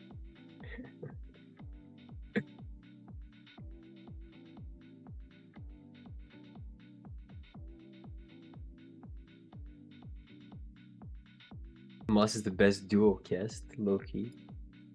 I don't even have a duo. You guys are my duo. I think I definitely have the best chat. That is not, I don't think it's even close. You guys first. You guys are trolling the fuck out, which is, you know. Bro. You guys are crazy, bro. I am reading all the comments and you guys are, you know, I like when my chat is like a little bit toxic, you know. I love that.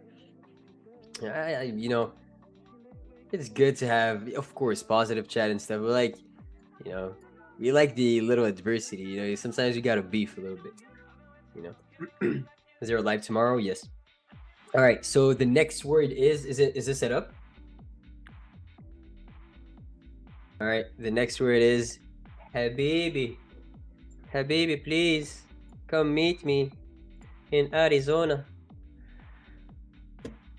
The lore behind that word is crazy though, but you guys will probably never hear that story. It's over.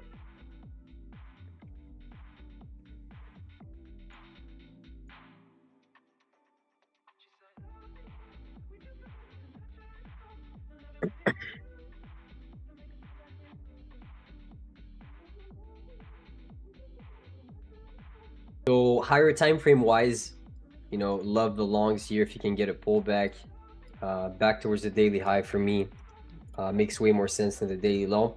Am I going to take it? No, it's not necessarily respecting my framework as much.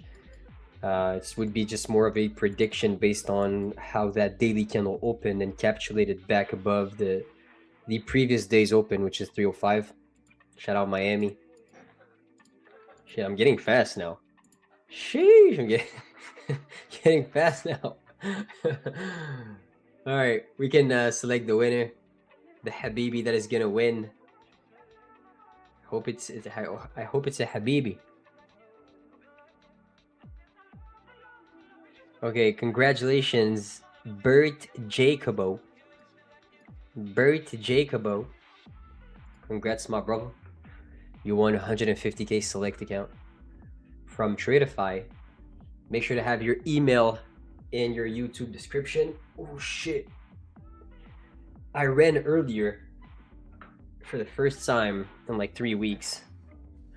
My back's in pain. Wow. Wow. All right. Next light goal. How much? 363. Shit. We need at least 450. We need 450. Let's do it, chat. We're 515 people here, right? Pain makes you stronger. Yes, 100%. 100%.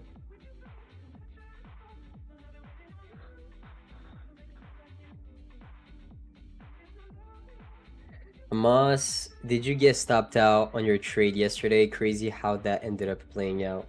I didn't get stopped out, and yeah, it is actually pretty cool to see the way that you frame your trade actually playing out on the charts. And I would say like the biggest moment where I truly understood that my technicals got so much better was when I understood time frame alignment.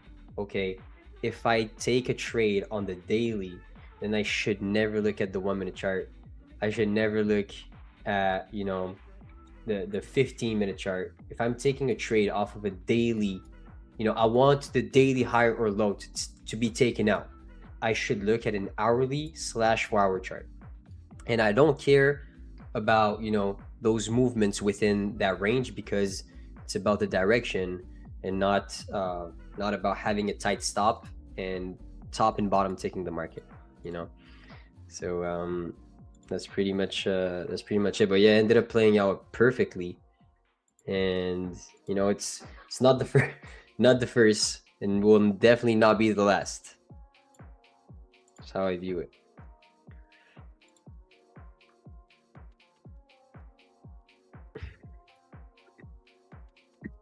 What games are you guys playing then?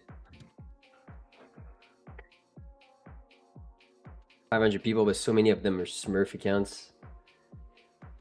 I mean, could be, but with the the fast pace of my chat, especially when I ask things, you know, I would be tempted to say that there's a shit ton of real people, and not necessarily just Smurfs for giveaways, you know. For playing burgling gnomes. Did you hang out with Habibi Sunday night? Brother. Brother. Nah, to be honest, I didn't. Wish I did. I didn't.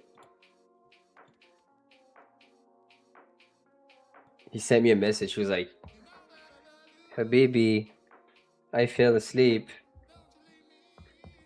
When's the next time you come back to Arizona? I was like, I literally texted that. I literally texted, I will never come back to Arizona. It is too hot. Yeah. Moss, what do you think about the hat trick last night? I mean, you know, does it really surprise me? No, it's Messi, my favorite player of all time. Doing that to my home country is you know, it's painful, but I still enjoyed seeing him being, you know, still super good at freaking 37, 38 years old. Oh, yeah.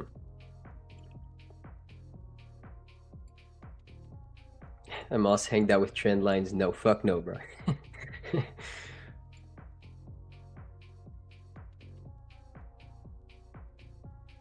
I miss the people to be real and post that they blown their accounts on Twitter. Peeps are only posting. Yeah, that's true. Because think about it. There is a lot of those people that posted losses at a certain point, but saw so much hate from it, or saw that it had a negative impact on their brand in general. Which, you know, I truly try to be as transparent as possible. I try to post my losses. Of course, sometimes like you're not gonna post it. You're like, you know, fuck it. But in general, like on a day-to-day basis, I mean, I have a pretty good relationship with losing. I just blew my live account saying it out loud. I really don't care. Made the best out of it still, and you know, Really proud of what I was able to accomplish with it. We're gonna run it back. It is what it is. I had no drawdown left from all the payouts requested, but you know, if you see someone that is only posting wins and never truly lost, like like everyone blows accounts in a year. I blow a shit ton of accounts for sure, but at the end I end up positive, you know, because I enter aggressively on those accounts. I know that I don't have too many loss streaks, so I play with those stats. But there is a big correlation between over risking and blowing accounts, or you know, taking one trade a day and losing. You know, if you take one trade a day and you're not someone who like waits for 4 trades in a month maximum, then your win rate can't be 100%. It can't. No matter how good you are, you're trading the most liquid asset class on earth. Trillions of dollars transition every fucking day. It's very hard to find an edge within this market, and usually price, when it's trading at its fair value. Very, very hard to have predictive value on this market. Like, it is possible when you find your edge, but that comes with losing. You know, because the principles and the math behind a winning system needs to lose, because if it's not losing and if it has such a big win rate, the market has so much randomness into it that you will be overfitting your model. That's how we call it.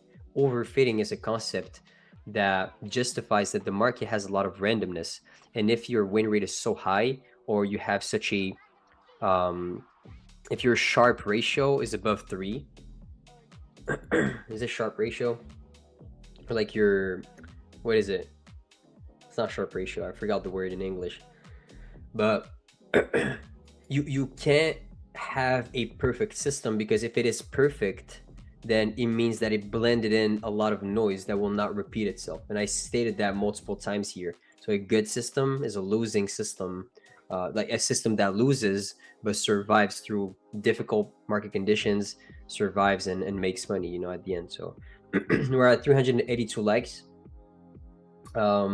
We need, let's do four, you know, let's do 440, or you know what, let's do 430. We have 4 minutes left, 430, and we're gonna do another one.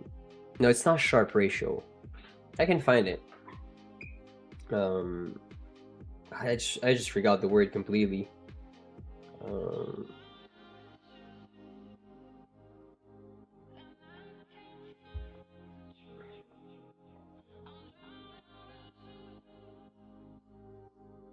Profit factor. Sorry, profit factor. If your profit factor is above 3, you're overfitting for sure.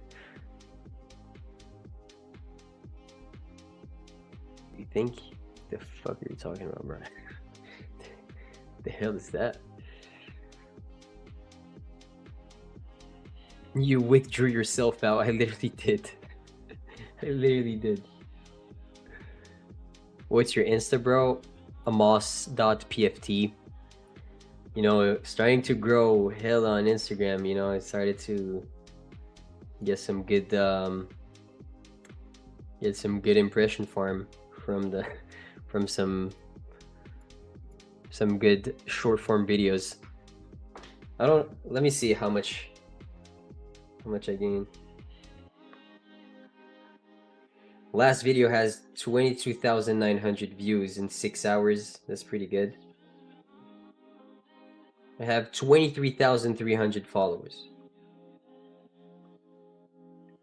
That's huge. That's huge. That's huge.